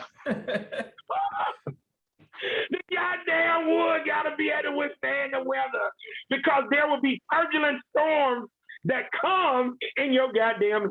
That's right. Mm. And so this wood that's gonna be on this fence is gonna stand because he wanted that damn fence, and he says it. I want this goddamn fence to stand forever. That's right. Outlast me. Like that. That's right. And that's what was going on. And so now, of course, when he dies later on in the film, we see they plant a garden and all of that. So that's absolutely powerful. I'm glad you brought that up there, brother. That's why we had these discussions. So Troy goes to Corey's school, and he told the coach that he couldn't play. Of course, now this is based on Corey lying to his father. Yeah, I'm going to work. So now Denzel going to do the goddamn FBI thing on it and go find out his ass ain't working. And so, okay, you lying to me. I'm gonna go to the school and tell you, coach, you can't play. And it's, of course, they now get into it within that overall dynamic. But again, what you just said is the core essence of the film. If you had just been real enough to have these discussions, all of this stuff could have been avoided. So, Mr. Bono, now we get into the thick of this situation where Mr. Bono tells Troy that he is no, goddamn Mr. Bono really looking, goddamn. Mr. Bono should have been a goddamn investigator. Because he said he noticed how Troy's gotten real close to Alberta, the fine sister from Florida. Yeah. And so, of course, Troy's trying to play it off. And so Mr. Bono said he learned a lot from Troy. He said he learned, boy, this is cold. That's right. Shit from Al South. That's right. Man, these old folks be coming up. and those statements are fitting. Those comments are fitting, man. They work. So this was brotherhood talk about what I call bastardized plurality. And we really, although, we're pressed for time, this is where we will end up having ultimately a discussion, Tamani, on the concept of plurality, polygyny versus monogamy. This is important that we have this conversation. I discuss it in my workshops with females because the nature of a male man is different than the nature of female woman. And I bring this out in all discussions because this becomes a very, very important thing because now Mr. Bono having this conversation, Troy now approaches Rose in the next scene to let her know that he's been carried on with another female and that she's pregnant. And so this is where the discussion of monogamy and plurality actually should have already been on the table, but the female is only going to view her situation from her nature.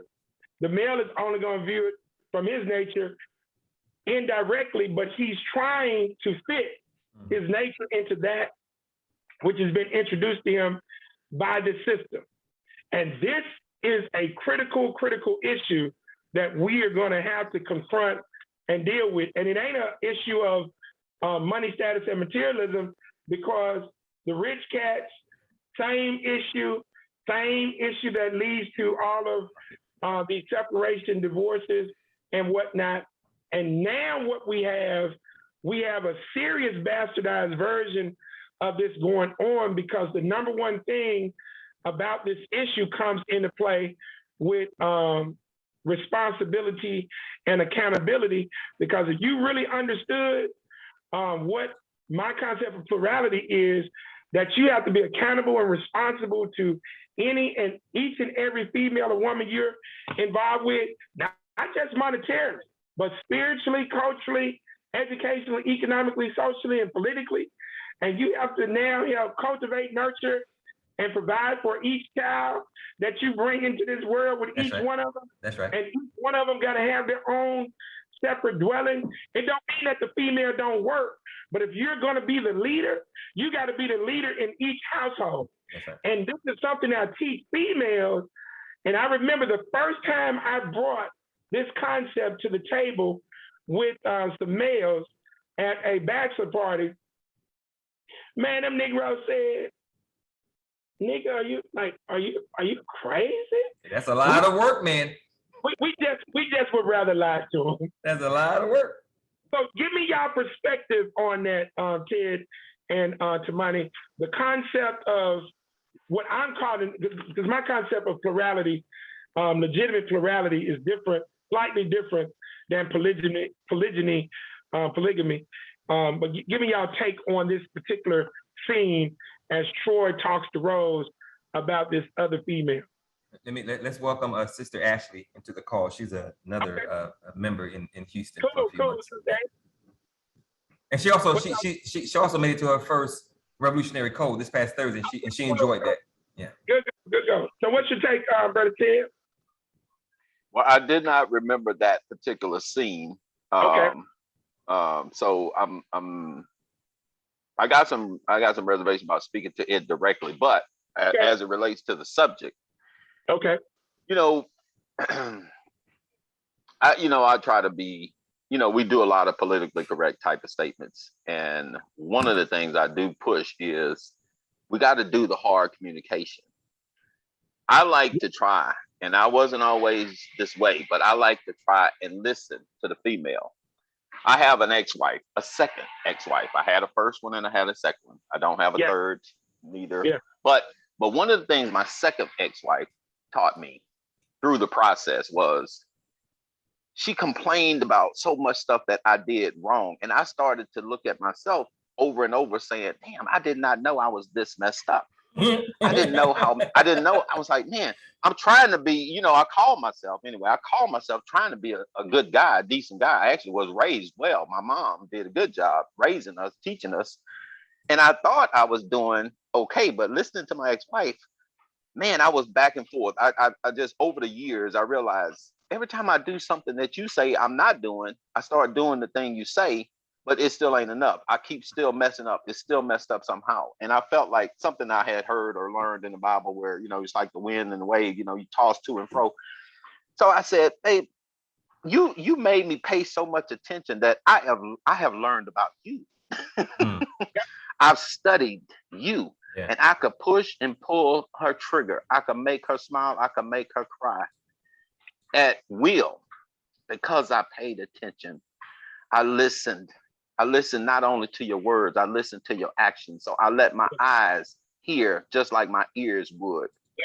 I let my words be soft, but I let them be harsh and firm when they needed to be. So even in all of that, one of the things we don't do is communicate. Yeah. We do a lot of talking. But we don't get the message across. And if we learn how to communicate with each other, if we learn how to just sit, sometimes just hell, like most times the woman just like won't. I just got to talk, and I don't need you to say shit. I don't need you to give me no advice. Don't be giving no answers, no what I'm saying. That's right. Just hear me out. I understand. Just hear me, man. Come on. And sometimes if we as men would learn to do that, look, we can get some appreciation from that female because we didn't add shit. And if they say, well, okay, you ain't gonna say nothing. Okay, well then say it then. But just wait for that. If they don't ask for that, don't say nothing. But I have learned to just try to practice. Okay, let me pay attention. Let me just pay attention and see what I can or what I need to do. I think we make a lot more progress doing that, but it goes beyond just the husband and wife, the spouse, or whatever relationship it is. I think women don't understand men, but we don't understand them. Mm-hmm. Yeah. So it's like we could do better, but I don't know why we haven't, but we don't and we haven't. Well, and that's you bring up some very important points, and that's why this movie is profound. I knew it was going to be when I first saw it years ago, I said this is definitely a workshop movie for me because it goes into all of the things that I teach in my MOVE workshop. But you referenced something that I remember from my first wife. I've been married twice as well. I did want to do the second one, but that now became a political thing. And I told her, my second wife, that it's really just best to date me because if you marry me, it's going to be a lot. It's going to be short leash that I'm allowing you to roll with. If we're just dating, I kind of like can give you a little bit more latitude. But my first wife said something similar to what you just said in terms of constantly complaining and just wanting me to listen. So I of course, I would do that initially, but she would say the same goddamn thing over and over. And I'm considering Ashley on the phone, so I was trying to be modest with my comments. And see, that's the thing. And see, because I want Ashley to comment, and I know Tara is at her son's practice, but I want Ashley to comment on this because this is how we move forward. But she would always say the same goddamn thing. And I remember telling her, I said, sister, what you're calling venting is not goddamn venting. You're complaining because you have not resolved the issue. And you're constantly doing this, and I'm hearing it. And so that's why I'm now speaking to help you resolve the issue. But because you lack respect for me, based on your upbringing, based on your father, based on your lack of spirituality and organic right culture, you now don't want to hear from me. And I said, that's going to become an issue. I'm telling you, that's going to become an issue. And Brother Ted, tonight, I want you to write this down. And I want you to go to this is a book in the Bible that so many females focus on, but guys need to really focus on this book. It is the 31st book of Proverbs. Oh, know it well. And look, most people don't know that the first 9 verses of the 31st book of Proverbs ain't about the goddamn female. It's actually instructions for a male who is to evolve into king, and the wisdom that is being taught to him in these verses, these first 3 verses, actually the first 9 verses, this is wisdom not coming from him, from a wise male sage. It's not coming from his father, his grandfather, a wise uncle, or some wise counsel in his village. It is coming from his mother. And his mother says, and the first verse says something to the effect, this is wisdom coming to King Lemuel from his mother. And it says, what, my son, and what? Son of my vows, son of my womb. Listen to this. Give not thy strength unto women, nor thy ways unto that which destroys kings. Now, I really don't believe that she's talking about women. I really believe that she's talking about females. Females, women, 2 different entities. Males, men, 2 different entities. In order to become a man, you must be born a male. And in order to become a woman, you must be first born a female. Amen. We don't even have that concept. We don't. In the 21st century.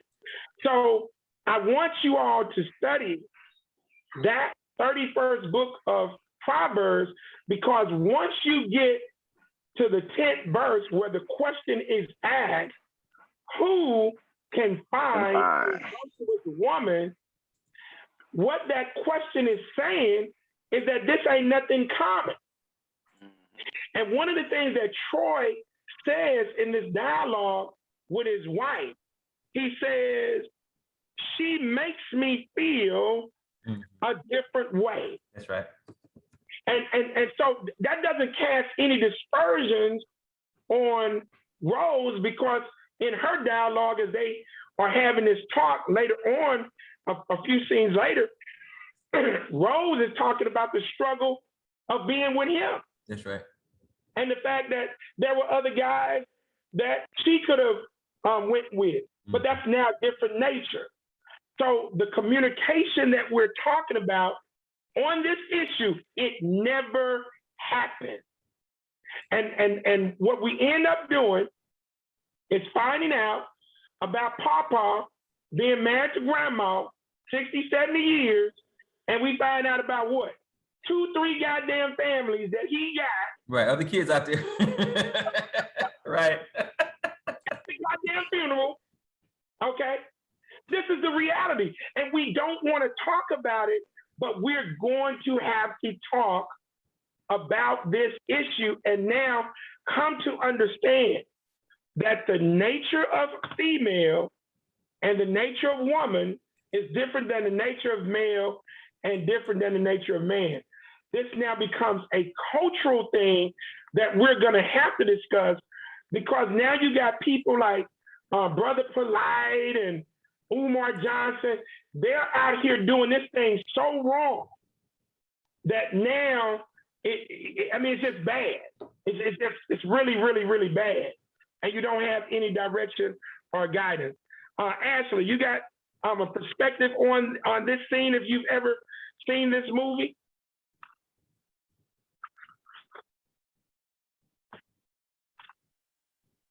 I think Ashley might be gone. She's there. Sister Ashley, can you hear and see us? Ashley, can you hear? Yeah, maybe she walked away. Okay. All right. So, Tamani, you have a perspective on it? A perspective on that scene on bastardized plurality. What are you asking? All of that scene, and because the bastardized plurality goes into it, and Rose even asked him, "What I need to know, nigga."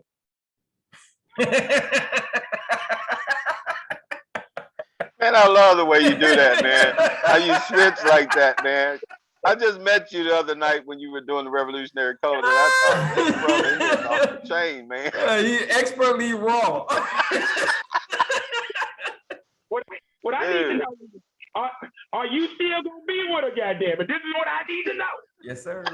And Yes, sir. Troy say, I can't give her up, goddamn it. And look, since Ted brought that one song up, if you don't know me by now, Ted, you know the song for this, right? If you think you're lonely now. Wait a minute, say that again. If loving you is wrong, goddamn it. Oh, come on. I don't want to be right. Goddamn That's it, good. I'm sorry, being without you. Man, hey man, I'm sorry. Sorry, Robert. I can't do it, Robert. But I'm gonna be there with you. I'm gonna still bring my goddamn check home to you. I'm gonna still roll with you. But Rose, don't ask me to. So this is where we're talking. And Troy couldn't explain this. He ain't even dealt with the true elements of his issues with his father. That's right. You see, so now we're dealing with nature of male man versus nature of female woman. And if you look, I remember having this discussion years ago with a female who I was interested in, and look what the female says. She says, "I know what you're saying is correct," and it shocked me. I say, you what? And she said, "I know what you're saying is correct because I watched the Nature Channel." So I'm now confused. I'm like, what? She said, "I saw a Nature Channel episode of dealing with lions." Yeah, that's right. That's And right. she said she saw the male lion had 4 to 5 female No lions doubt. That's right. in his clique, and the female lion, they all roll with it. Now, the difference is if that damn male lion didn't handle his responsibility, Right. They're gonna roll with somebody else. no, they won't kill his ass. Oh, They won't okay. kill it. They Okay. kill it. Okay. And then, of course, other male lions would try to take those females, and then if he beat him in war, then he ain't got no squad. Right. Because guess who does the goddamn hunting? The woman, female. The female lion That's right. does the, man, that girl broke that down for me. I said, damn. And so I had to go do research on it, Brother Tamani. Yeah, I'm sure. She wasn't lying. But what's your take on it? So I think, you know, and the more I think about the character dynamics, the more I think about the title. And the more I think about the title, the more I think about the importance of communicating, not just with our internal family members, but with our larger communal family. if we had better, stronger relationships, if we had better communication with one another, then our communities would be different and some of these problems wouldn't exist. Yeah. I think Bono's character was oftentimes the angel on his shoulder, Yeah. because Bono is constantly whispering in his ear, nigga, no. Excuse my French. Don't do it that way. Don't mess it up. She's a good woman. But I always say, and I will forever say, because I believe no one person can give another person everything. It's impossible. You get what you need from different people throughout your entire life. No one person can give you everything. So other relationships are important.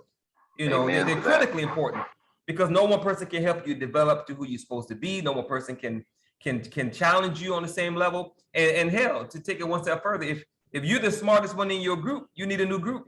Because you're gonna stop growing. So I think brother Denzel's character, Troy, he is wrestling with a fact of life. And he talks about how when he uses the baseball metaphor, when it comes out, you know, I feel a certain way with you when I'm in this house, but when I'm there in her house, I can laugh out loud, I can relax, I don't have to deal with all these pressures, I can get away, you know, I can breathe. And breathing, especially for Black men, is extremely important.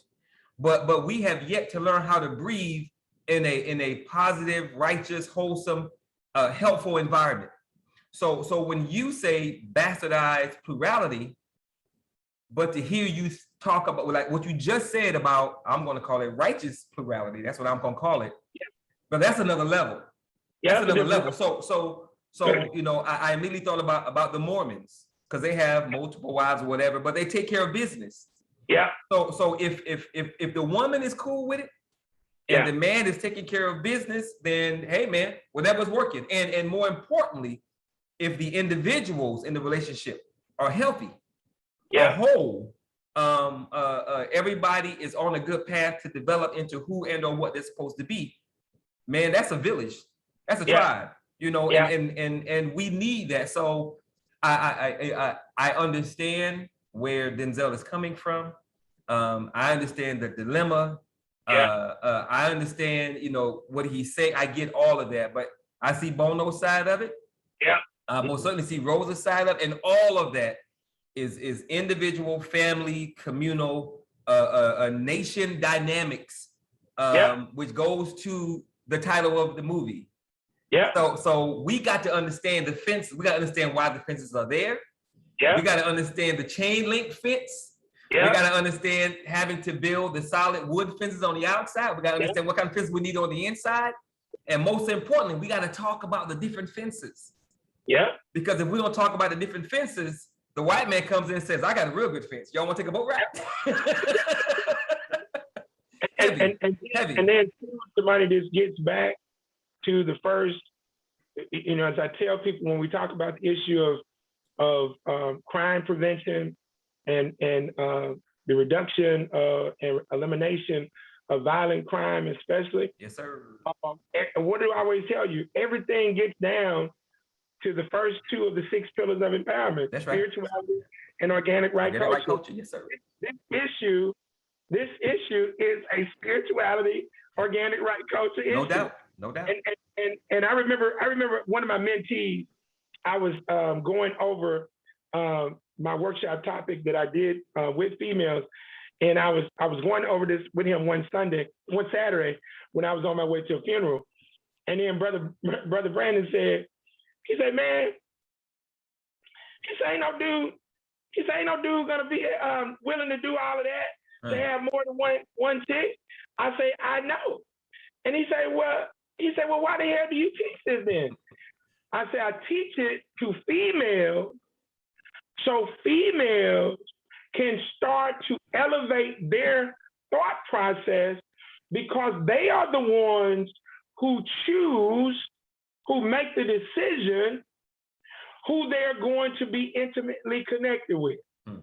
And a couple of females tried to debate me on this subject. I said, look, bro, y'all, you know, no man chooses. No, No male or man chooses any female or woman, period. All a male or man can do, 4 things. He can identify his target, and he might see your ass and you don't even see him. You know, especially if you find. Yeah. I mean, he see you from across the street. God damn! Oh my! like whoa! And then you running across the street. You don't even see him, but he sees you. So he can identify his target. He can present himself to his target. He can promote himself to his target, and he can pursue his target. But you got to let him in. That's all he can do. You got to let him in. You got to be the one Yes, sir. to allow him access to you. Yep. And that means you're making the decision. That's right. So I teach this concept to females because I've gotten so sick and tired of seeing females get abused, seeing females get raped, seeing females get killed, seeing females kill their children. And this is where I came in with this overall dynamic. But this is something that we definitely have got to discuss, and I'm glad that this is a part of the movie. So they get deeper into the discussion a little bit later, where he says, hey, man, I'm already born with 2 goddamn stripes. And he starts talking about life through baseball metaphor. That's right. And Rose ain't, you know, right now, goddamn it, Rose ain't even want to hear it because, Negro, you just told me, goddamn it, that you got a baby. So why are you talking about baseball? I'm telling you the best I can, woman. Rose, like, and Rose is really believing that he's filibustering, but what it is, Troy's most comfortable talking about life through what his passion, his love is. And what he knows. And what he know. And he know that guy was baseball. And you got to give it to him, the fact that he's trying to deal with his reality. He's being open and honest and truthful. And one thing you said, Brother Craig, that's entirely true. You know, instead of brothers being honest with who they really are and what they really feel, they'd rather lie. Yeah. And that's always a bad move. Yeah. Right. So you have to, you know, on one hand, of course, we can chastise the brother for going outside the marriage, relationship, or whatever.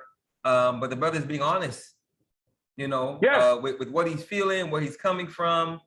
And that's commendable, because a lot of us can't be honest.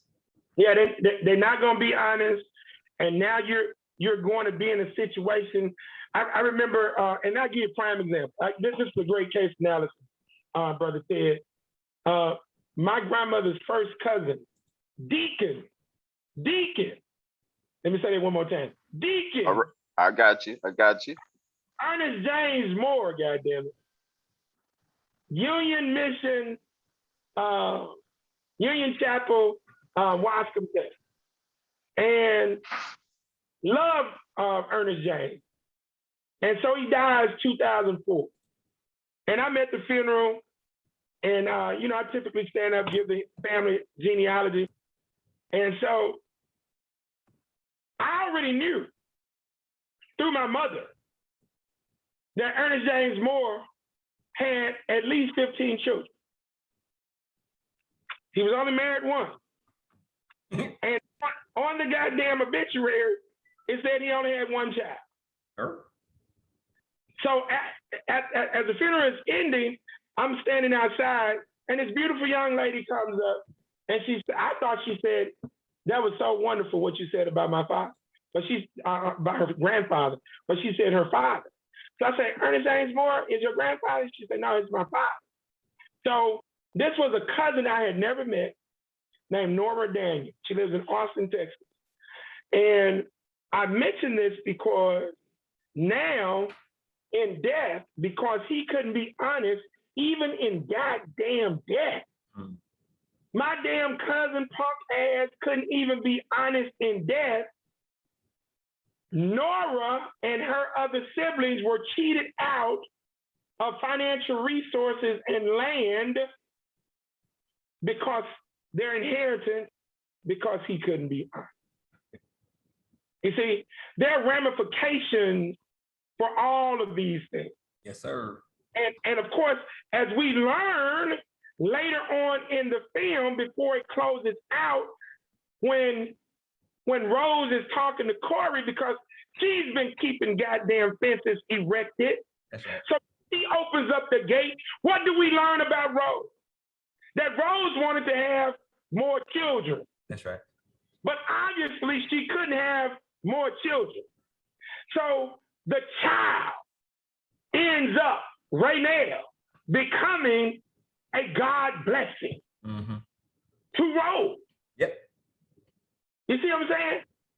And the way that this thing is played out in this film, if Rose was not a stand-up sister, now you got a real tragedy. That's right. Because her mother died. Troy damn sure don't know how to take care of no damn child. That's right. Okay. Yeah. And so now we have that overall dynamic. This is one of the most profound, I'm telling you, I mean, I have viewed thousands of films, and I got to tell you, the dialogue concerning this concept of plurality, bastardized plurality, yep. and now outside child of marriage, bro. This you don't get too much better than this. Yeah, and I thought it was a beautiful scene, heavy scene, because it spoke to me. It spoke to the pain that so many of us brothers put our sisters through, but it also highlighted the strength of the Black woman to see that goddamn thing through. She stepped up and she said, "Troy, you're right. This child is innocent. Yeah. So I'm gonna step up and do what I got to do to raise this child." And that's what Black women do so often. Matter of fact, if it wasn't for our sisters, man, we wouldn't have made it this far. I'm gonna step up, but I just want your punk ass to know you're a man without a woman. I do want you to know that. Yeah, and Troy was like, "What? Wait a minute." say that for sure. Yes, sir. Yes, sir. So, but Rose does get into speaking the truth about her desire to be with other guys, not having to go through the struggle.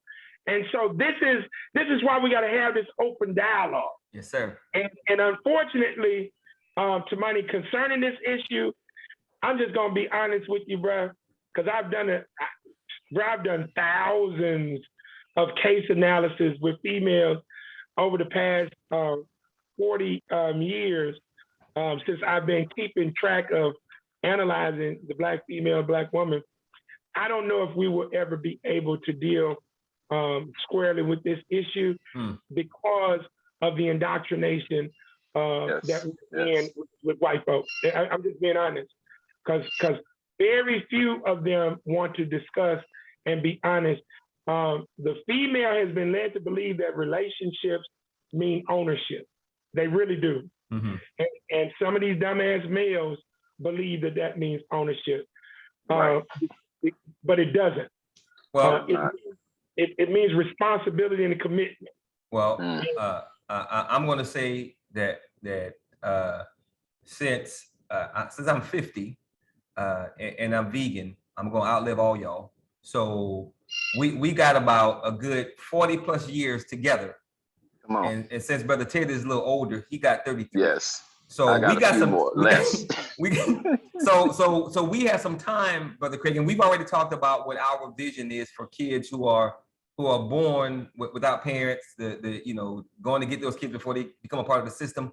So we do have opportunities with what we're doing and what we're planning to do with Black Gold Nation to raise a new generation of Black people, Black kids, Black women. So it's possible, brother, that we could raise a new group to not think that. No, I agree. I'm just saying in terms of a mass acceptance of the cultural. Oh yeah. Oh sure. Oh yeah. Yeah. And look, let me chime in here. I want to drop something in. And I'm glad. I hope Ashley is still here. I see that the participant is there. But one of the things I've really missed, and it's something else I also learned from women, they have done this forever in that they have what we kind of tag as support group. Women will cry on each other's shoulders and do all kinds of stuff that they can get a lot of things out. And a lot of men, we are brought up and bred a different way. Yeah. But one of the things is like this type of group, even. I mean, okay, let's just say this is an open group for, male and female per se. Yeah. But each of us being able to sit down and talk. That's right. Yeah.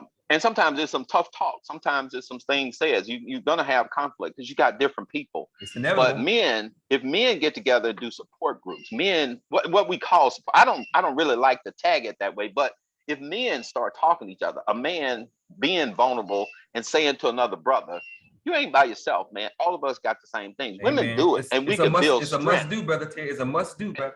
It is a must. And one of the things that can happen, along with what you just said, Brother Tamani, and that is being able to pass this to the generation behind us that are coming. Yep. But we got to get these moms who just having babies. Yep. When you let that child get to be 15 and you haven't done anything, it's not that it's impossible. It's tougher to do. It's hard as hell. When you at 30 years old, because we didn't do something generations before us have done.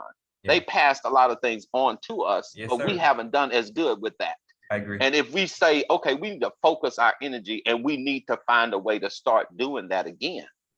This is how we start to build, because as you talk to people that are in your sphere of influence, as I talk to people in my circle, I got people you have people I don't have. That's right. Craig, Ashley, all of us have these different circles.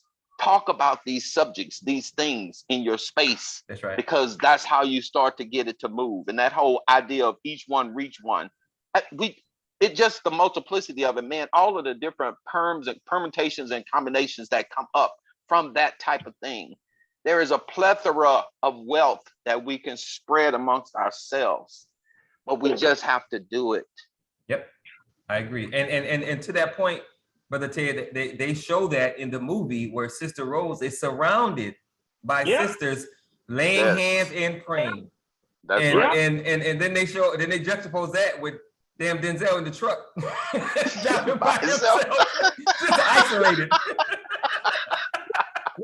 Well, to your point, and Ted is absolutely correct, and I'm glad you brought it up because that's a point that I was going to reference. The only entity that we see, to Ted's point, that even references that is Bono. Bono. And he's that angel entity that's there. But again, they've been keeping fences, and they were in. So let's deal with this. They were innocent. That's right. Exactly. That's right. In a box, man. Yes, They're sir. in a box. You see what I'm saying? Yep. And so all of these metaphors are there. But yeah, to Ted's point, I totally agree, and that's part of what we have to do with Black Gold Nation. But I definitely concur that having these discussions, unisex and also individual, is very necessary. Troy told Corey, okay, because now, they have this confrontation, and when Rose tells him about her desires, she could have been with another guy, they get into it, and he grabs her arm, and Corey comes out, and so he pushes Troy down, and Troy told Corey, strike number two. Don't strike out. Strike number two. Don't strike out. And so Rose confronts Troy at work about signing paperwork to send Gabe to the mental hospital so he could get half his money. And we know now, even though he lies, now he has to lie. Mm-hmm. So because he did do this, and we know why he did it, because he now has resources. Yeah. You see? Wait. Say that again. He has to have resources. See, he signed the paperwork. He never wanted to sign the paperwork to send Gabe to the hospital at first. Right. But now because he got this child and her mother died. Oh, okay.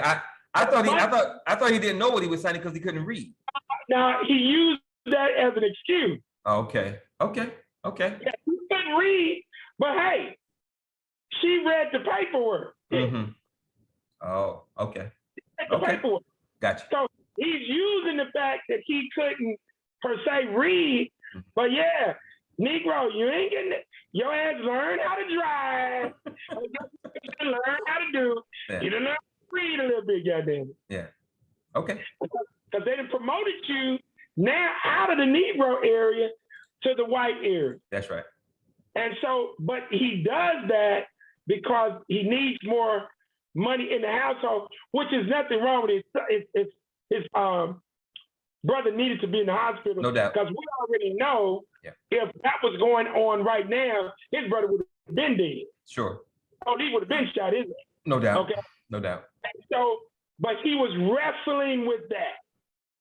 But he was always there taking care of his brother. Yeah. But he wrestled with that because his real financial opportunities came through his brother, Right. Through the pain and misery of his brother. through the pain and misery of his brother. Right. Okay? Yeah. Yeah, I mean, it's nothing wrong with that, but you just gotta, come to terms with that overall get down, and he wasn't doing anything wrong with it. Okay, so now we're gonna go on and zoom through the rest of these things. If it's something that you all want to discuss, we can stop and do it, but I'm going to zoom through it. Rose answers the phone late night, and this is where Troy finds out that Alberta had the baby, but unfortunately, Alberta died. Troy shook, and now he begins his conversation with death. Mm-hmm. And what does he say that night? He talks about now finishing that goddamn fence so he can build protection around his family. I thought that was an absolutely powerful scene. Troy now enters the house with his daughter and tells Rose that his daughter doesn't have a mother, which of course she already knows. Mm-hmm. And but see, this is now your responsibility. But he of course now says the child needs a father. And I said, this is a part of the reality of plurality versus bastardized plurality. And Rose, she got to get him. She knows she going to do the right thing. But Rose say, nigga, what you telling me this for? Ain't my problem. Ain't my problem. Okay? But he asked Rose to help take care of the child. And yet again, this is where the beauty of the Black female woman No doubt. in the play. Rose steps up to the plate and agrees. And she says, God damn it, the child has a mother, but you are a womanless man. How? So now we're almost at the end of the film. Mr. Bono and Troy talk in the bar. And this again, now Troy's taking himself out of the direct friendship connection with Mr. Bono, not only because of his progression at the job, but also because of the situation as to how everything is playing out with the child and the deceased mother. So they no longer are connected. But Mr. Bono, man, this dude here said some hell of a goddamn thing. Mr. Bono had already admitted the day that he brought up the situation with Alberta, Mr. Bono already admitted he has learned a lot from Troy over the years. Mm-hmm. And so Mr. Bono now says Troy ain't hanging out with him no more. What are they now gonna go do, goddammit? He said he's about to go do what? As he's leaving the bar? Yeah, he said he's gonna do what? Damn it. Go play some dominoes. Go play dominoes. I knew it. Go play dominoes. And so Troy tells him that he doesn't know how to play dominoes. And Troy goes on to say that I used to beat you 4 out of 5 games. And look at what Mr. Bono told. That's how I learned. There you go. Mr. Bono said I learned through them ass whoopings because dominoes, as I told you, see, that's not just thrown into the movie. Mm-hmm. Dominoes is the ultimate game of life. Mm. Because whatever you pick up you got to play. You got to deal with it. And Yeah. then Bono say, God damn it, I didn't know how to play before. But all the man flippers you gave, I done learned how to play this game of life. Because that's what he's talking about. Okay. That's what he's talking about. Sure. Yeah. So Troy and Corey get into it because Corey doesn't feel, oh, now this is where he done went too far. He said, I ain't got to respect you no more because Troy doesn't count around here. He said, you don't count no more. Now, this is where the child inserts himself in the grown folk business. Yeah. But it was coming because his mother had already been coddling him. And of course, Troy didn't roll with the whole football thing. So now we get to the total disrespect. And, you know, of course, it was a bat, not a gun. Yeah. But Corey picks up the bat out of fear, swings it, gets close enough because now, are you ready to kill him? Yeah. He wasn't ready. And real quick, Brother Craig, not only was it coming, but it's natural. It's like the sister that talked to you about the lions. It's natural for every male species to at some point buck the head male. So you should expect it. Yeah, but shit, I never did buck my goddamn mama. So if my dad had my mama, hell, my mama let it be known, nigga, I will. So coming up in Shreveport, that wasn't even a thought in my mind. My mother don't even like me to tell the story when I get around to my family members. I talk about escaping on the Underground Railroad. One night I hid under the desk. Hey, my mama used to wear my ass out so much. So I got it in my mind. I said, I'm going to escape this goddamn slavery and oppression. Some bullshit. Bro, I hid under the house the whole goddamn time. And my grandmother lived, Brother Ted, my grandmother lived damn near on the Texas-Louisiana border in Longwood, Mooringsport. So Brother Ted, I was going to ride my goddamn bicycle to freedom. And then I started thinking, I think I know the way to get there. But I said, I don't know if I can make it because it might be some damn all kind of dogs and wild boars and whatnot on my way. So I came in the house after I hid out all day. But that was the fear that I had of my goddamn mother. So I know I understand. That would have never happened, brother. And so, but this is the day that Corey gets kicked out of the house. And Corey even mentions the business of his brother. So now, whether he overheard it or his mom told it to him, you don't want a child in the business of adult like that. And so this was the last scene before Troy died. Now we're introduced to Raynell, Troy's daughter, name. And of course, now Corey comes in for the funeral, and he's joined the Marines, and he's been gone for 6 years. And so, but the scene with Corey and Lyons is very powerful. And Lyons tells Corey the wisdom that he got from their father. You got to take the crooked with the straight. And of course, Lyons doesn't learn a goddamn thing from his daddy because he kept running the hustles, and now he ran a tech hustle and ended in jail. Of course, now Corey had been traumatized and filled with rage from the mental abuse from his father. And this is where Rose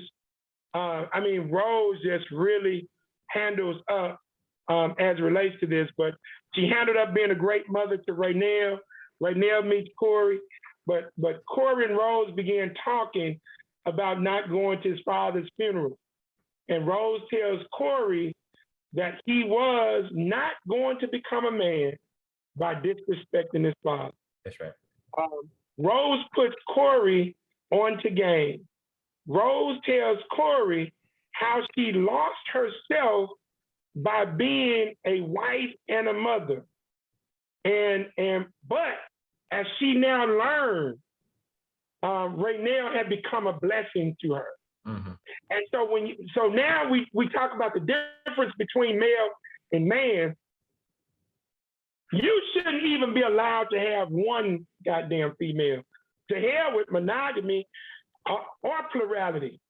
If you have not embraced the 6 pillars of empowerment, spirituality, organic right culture, education, economic, socioeconomic, and politics, you shouldn't have no goddamn. I say that because in order to lead 1, Yes. 2, 4, or 6, Yeah. you yourself must first be empowered. You can't empower nobody else if you yourself are not empowered. And once I break this down to females, they're like, oh, that makes sense, but how many dudes are gonna do it? I say that's the difference between male and men. And that's Yes. why our cultural origin allowed for men who were willing to be accountable and responsible to take on more than one wife, because that's a major, major responsibility. And that was the last powerful scene. And the last great scene, of course, was Corey and Raynell singing the blues wisdom from their father about that good old dog named Blue. And of course, then the last scene, the brother Gabe comes, and Gabe loved his brother. Troy loved Gabe, and Gabe couldn't play that goddamn trumpet worth a damn. Yeah. But he finally blew that note, and the skies opened up, and the sun came and shined, because now all of the goddamn fences had been opened Right. with a gate. Right. Gabe's fence was open. Raynell, Corey's fence were open because they are siblings. That could have went bad. The fences between Lions and Gabe were open. I mean, Corey were open because that could have went bad. You see? Mhm. So everybody's fence was open, and Rose let the fence open. I mean, the gate open into her fence, so that she now was able to really see Raynell be a blessing to her. Mhm. And who could have thought that it would happen like that? Yeah. And that's why you got to be able to do what? Take the crooked With the with straight. the Straight. Yeah, and if you look at it, Raynell at the end was a blessing to everybody. So that Exactly. child coming out of that unplanned, quite messed Yep. up situation ended up being a blessing for everybody. And I don't know, after the brother, what's his name? Gabe, after Gabe blew the horn, Yeah. Gabe always had faith in what he believed. Yeah. And he blew that horn, and then once the heavens opened up, Gabe said, and that's how that go, and he walked off. And Gabe was like, that's how it works. That's how it So works. when he said, I watched that scene 3 times, man, it gave me chills all 3 times. So I'm thinking the things that Gabe was seeing, the hellhounds, St. Peter's Gate, is like, did Gabe have a third eye? Despite his physical presence, did Gabe have a third eye into a higher level of understanding? Because Gabe was like, the shit is what it is. But when he was talking about the hellhounds, these were internal demons that was chasing Troy, that was chasing Rose, that ended up chasing Corey. And I remember when I came back to Shreveport in 1994 as a pharmaceutical sales rep, and my father had been a sperm donor. He had been an absentee cat. But my mother never said anything bad around me, about my father around me. And when I came, and my dad probably had given me maybe $25 in 26 years, because I got back here at the age of 26. And I remember our last conversation before he had a stroke and became a vegetable for almost 21 years. My great grandmother, his grandmother, had died. And I went over to his house that night before the funeral, and we were talking about life. And my stepmother was there, and man, my father, because to see a child, especially a son, who now is elevating since I was in high school. He had to read about me in the newspaper in high school. And I remember when I graduated from Xavier, I sent him an invitation to my graduation, not to come, but I sent him and my stepfather invitations, and I asked them a goddamn question, just like MCM, how you like me now? because it didn't matter that you were not who you were need to be. And my dad said, son, I wish things could have been different. And I looked at my dad and I called him Robert. I said, Robert, let me tell you something. I said, Shaquille O'Neal came out with a real disrespectful song to his biological father called Biological Don't Bother or Didn't Bother. Didn't bother, yeah. And I said, I make one solemn promise to you. I said, because I've been around so many different parts of the United States, and I've heard parents say, I wish my son was like you, grandson wish he was like you, wish he was my child.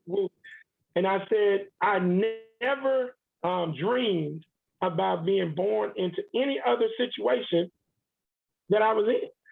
Because I recognized early that for all these people to say this, that means that there were some good things that I had on my maternal side and good things that I had on my paternal side. So I say, I promise you, no matter what I do in my life, and it will always be phenomenal and great, I will never disrespect you or my mother, my maternal or my paternal side with some foolishness about hating you. And I said, because in order for me to hate you, guess what? I got to hate myself. That's right. Because no matter how I look at it,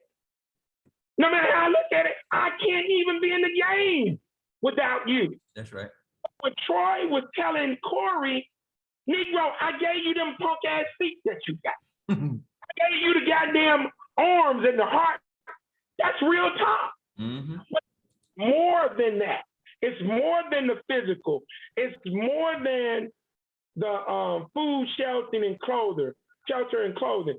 It is love. It is wisdom. It's all of those things. And my father ended up having a stroke about a month, 2 months later, and he was somebody in the hospital, nursing home. Well, he was in the hospital for a year in a coma, comes out the coma, and he goes into the nursing home. Booker T. Washington Manor Nursing Home from 1995 until he died in 2015. And my stepmother had been waiting on him to die forever. It's true story. But when I write about it, like, people ain't gonna even believe my goddamn story. But he was supposed to have died in 2009. I got the call from my stepmother. And I think he must have heard me talking, because the doctor asked if we wanted to have a kidney transplant. And I say, hell no. I say, hell, he been laid up for 15 years already. If he could pull the plug on himself, he would. Yeah. And the black stuff that was coming out of him and everything. And goddamn it, the next month, he was back in the nursing home. And so in July of that same year, my stepmother called me and she said, Craig, get over there to hospice. It's over with for your father. You know, you go to hospice, it's over. That's right. His ass came out of there. I mean, he's like the goddamn Energizer Bunny. He wouldn't die. And then my brother called me in August. And he said, bruh, some of that wisdom you said came to pass. I said, damn, Robert finally died. He said, no, Laura died. I said, damn. So follow me now. He was at least married to my mother, even though my mother left him before I was born. So because he was married to my mother and his name was on my birth certificate, but his name was not on my brother's birth certificate, I could handle his affairs. And I handled his affairs. And Tamani, do you know a dude who had never given me more than $25? Do you know he had worked 30 years for the gas company, never missing one day of work. And when he died, had he been putting money away, I would have really been sitting pretty. But just out of his retirement, I came up on $160,000. Wow. Okay. And I handled all of my paperwork and whoop, whoop. Most of the money went back into the community through the projects that I've done. And I gave him a beautiful funeral. Mhm. Because the responsibility is on me. That's right. And I never did understand. My brother didn't really want to have any involvement. And finally, I asked my brother the question. I said, Eddie, I need to ask you something. Did Robert ever put his name on your birth certificate? And he said, no. And he said, that's troubled me my whole life. Is he older than you? Yeah, he's a few years older than me, about 5 years. Okay. We've known each other since I was about 7 or 8. Okay. But man, my brother loves me to death, man. He's been a fan of mine since I was in high school. He collected all my articles and all of that. And I'm good uncle to his 3 children. But we're close. But he just say, hey man, I follow your lead, whatever. I got my brother. I gave him $27,000 of the money, paying taxes and all that kind of stuff. Man, my brother started crying. He said, man, do you know most people in your position who, you got full autonomy? That's right. Authority? Yeah. He said, man, they don't cut no checks like At this. all. Yeah, that's right. I say, then you tell me he messed over your goddamn mama? These are reparations. Mama too. I said, the only difference, he was married to my mother. I say, so I dare not break bread with you and maneuver. So this movie that Denzel did, Fences, and Denzel's other movie, goddamn Antoine Fisher. Yeah, awesome. Yeah. Right now, that's the one that makes me damn near want to cry. But anyway, that is our film presentation for today.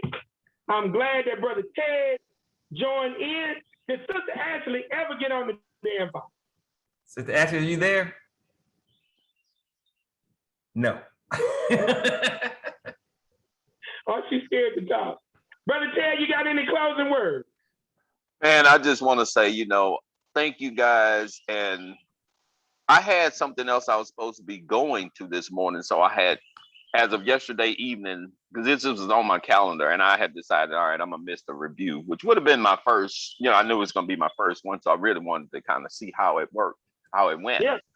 And so then I was like, well, they doing it on a regular basis. I'll catch it. Well, the thing that I was going to go do got canceled. But then I had stayed up so late, I thought, shit, man, it's almost 10 o'clock. They about to get off the call. It's a quarter to 10. I'm just making coffee. Yeah. And I thought, you know what, let me just see how they close it out. Because I had it on the schedule from like 9 to 10, not necessarily knowing what the window was, but that's what was on my calendar. Yeah. And I'm thinking, man, hell, 15 minutes. I say, well, at least Tamani will have to let me end the call. I figured, he'll see that at least I joined, even though, damn, this brother showed up late. He showed up at the end. But man, I'm telling you what, that 10 or 15 minutes that I thought I was gonna get, look at what I ended up. Because I'm glad I don't have anything that I was gonna do today other than I had set this thing up it was 10 to 3 that I was supposed to be at something. And so I am just grateful to have been here. I appreciate I like the juice, man. I call it the juice, but I like the energy, man, that you guys have. And brother Craig, I know your name, but I had never met you. But the fact that you're in Shreveport, man, when I do get back there, and I rarely do, but I got some family. I got a lot of family still there, so I'm gonna actually look you up, man, because I got a bunch of family out there. But I'm just glad to be a part of this thing, man. And this brother Tamani, and I knew I had seen Lloyd, but I hadn't met him. But just the people that I actually have met, I'm inspired by the energy that you guys have. I like the idea of the work because I'm an ideologist and I look at things like this, but just finding people, trying to connect with people to get things done is such a challenge and such a struggle. But I had some health issues pop up a few years back and thought I was going to be gone by my 55th birthday, and I'm 58. So the fact that I've gotten these extra days, I'm grateful per every day. But one of the things I tell these kids It is the urgency of now that matters to me. I don't know how much time I have left, That's right. but the time I have left will be spent doing things I've always wanted to do, and that is reach back to these young folk. And that being young folk, not necessarily just children. I need the parent. Yeah. I need the parent that ain't had the baby yet, even so that they have these things already built in. Because I know that the way things look for the world, not just Black people, it's a very grim looking picture based on where we're going. We're like on the downside sliding, and it's like, you know what, we can do better than this, but Yes, it sir. takes something. So I'm all in for doing these type of things, man. Getting after this kind of work and getting us eyes open, and like the kids started saying a couple years ago, stay woke. You know, we need to do this. I appreciate meeting brothers like y'all, man, that I can go and tell people, man, there are people. I'm not the only one in the circle that does this. You know, my friends, my circles, you know, oh man, Ted could start preaching, or, you know, whatever. I get on this soapbox or some shit. And I got to go after the men and the women, brothers like you guys, man, just to introduce people to ideas and concepts to say, man, look, we got to start doing better, because the kids, man, the generations that's coming, they are going to suffer if we don't do better than what we're doing. Exactly. So thank you guys. Just, you know, that's a long way to say thank you. But Hey, Ted, we thank you. And let me tell you, when Tamani first reached out to me on Facebook, it's been about 3-4 years now. And he started laying this damn plan out about some goddamn 100 cities. And I'm like, this dude, Negro, what's wrong?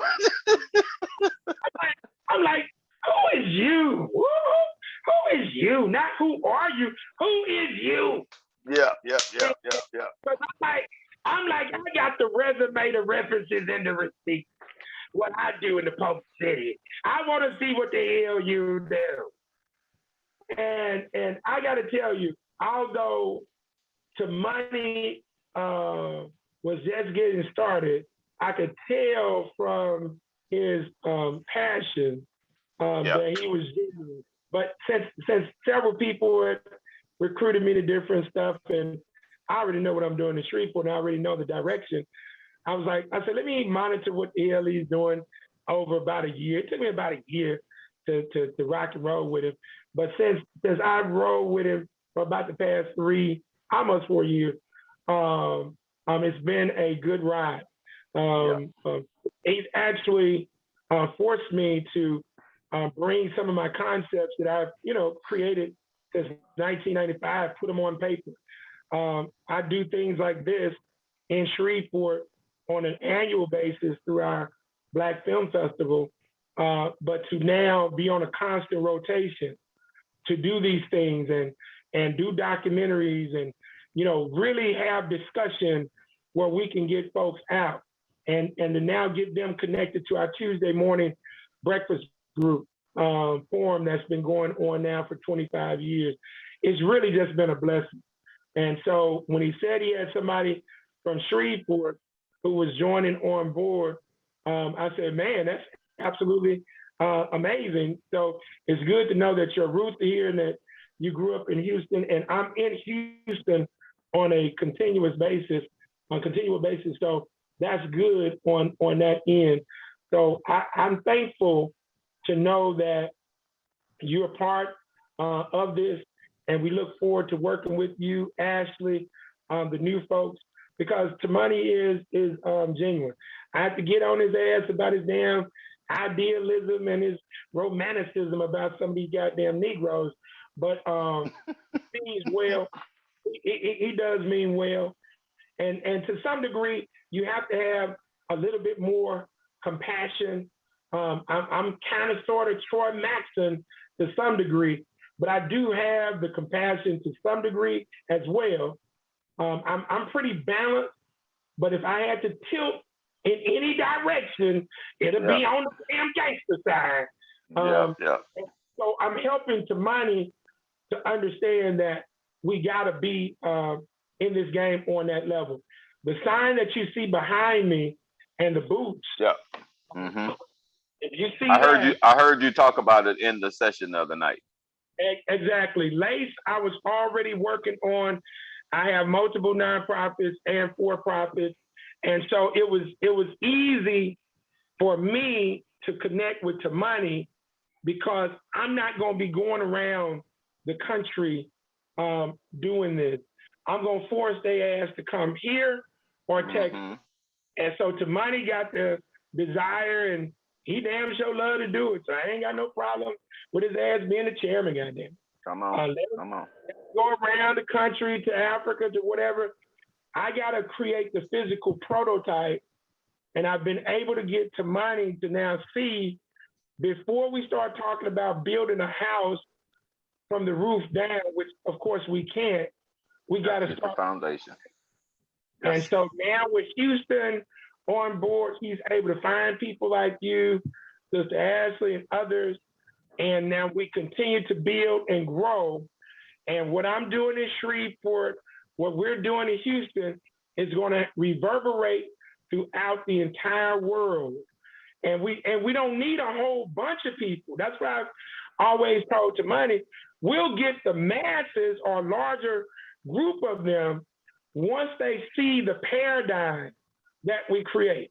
But the movie reviews, the revolutionary code, this is a part of our curriculum to help people really start to understand the philosophy, the system, and the game of capitalistic white supremacy, what has been done to us, our indoctrination, and the solutions to the two problems that we have. Because we don't have no 15 damn problems. We don't have 10, we only have 2.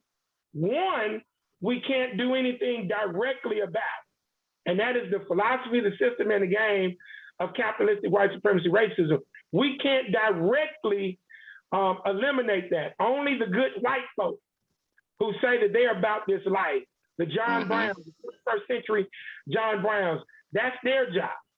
But our second problem, which is no empowerment, which I define as the ability to control your destiny, that we can directly confront spiritually, culturally, educationally, economically, socially, and politically. And we handle our business in those 6 areas, and we now take over local land masses, and we gain leverage in major land masses like Houston, Dallas, where we have 20, 25%, 30% Black population, but we're not the majority. But we now take over the Shreveports, the Monroes, the Mendons, the Mansfields, where you have majority African-American population. We can now begin to make an indirect impact on the number one problem. And now we don't get caught up dying like Troy Maxson died of a heart attack because he's stressed out and angry based on his unwillingness to accept the game as it is. Yes, he was going to take the crickets with the straight, but he couldn't elevate beyond his one-dimensional thought process into understanding the multidimensional aspect of this. So we appreciate you being on board, Ashley, and everybody else, and we are definitely committed to doing this empowerment. All right. All right, Brother Ted, this is our 25th movie review. And I guarantee you, brother, the other 24 were just as dynamic. I don't think people realize how much time Brother Craig puts into watching and rewatching these movies, the notes that he takes, which is multiple pages, to ensure that we not only have a better understanding of what's being shown, discussed, stated in the movies, but more importantly, probably most importantly, how we can apply that in our daily, day-to-day struggle to build power and be free as a people. Right. So these movie reviews, brother, just like the Revolutionary Code, this is our adult education curriculum.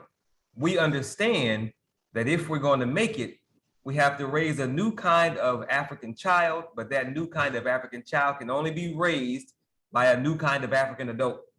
Yep. And we can't be that if we don't have the education. So we do what we do, brother, because we understand, like you said, like you said, Ted, we are in a bad spot, and it's only gonna get worse. So as Brother Craig often says, we owe a debt, to those that got us this far. And if you think about what our people have been through, our parents, grandparents, great grandparents, man, we ain't got shit to complain about.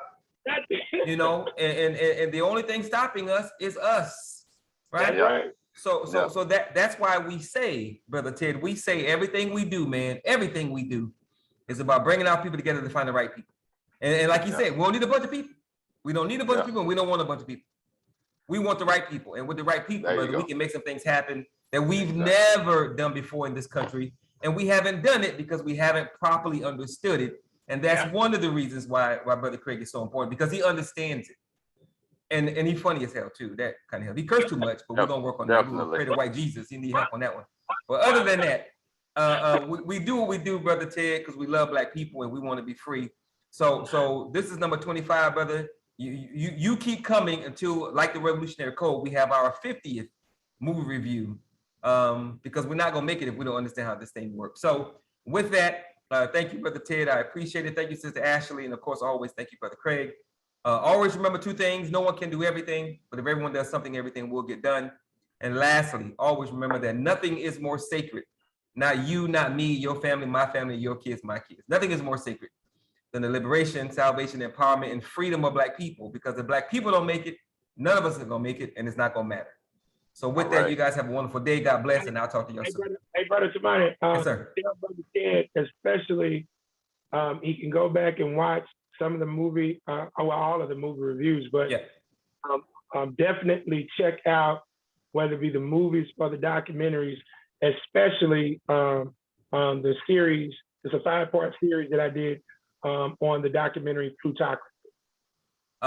Brother Ted, like Sister Ashley, that they are both basic members. They have a basic member manual, so that assignment is already in there. He just got to read it. Yeah. Good go. And Brother Ted is a reader, so he will read it. He has proven that in the short time that I know him. Yeah. Good go. Yeah, he's gonna read it. He's gonna do his part. So y'all have a good one. All right. Good All right, go. now. Peace. All right, later.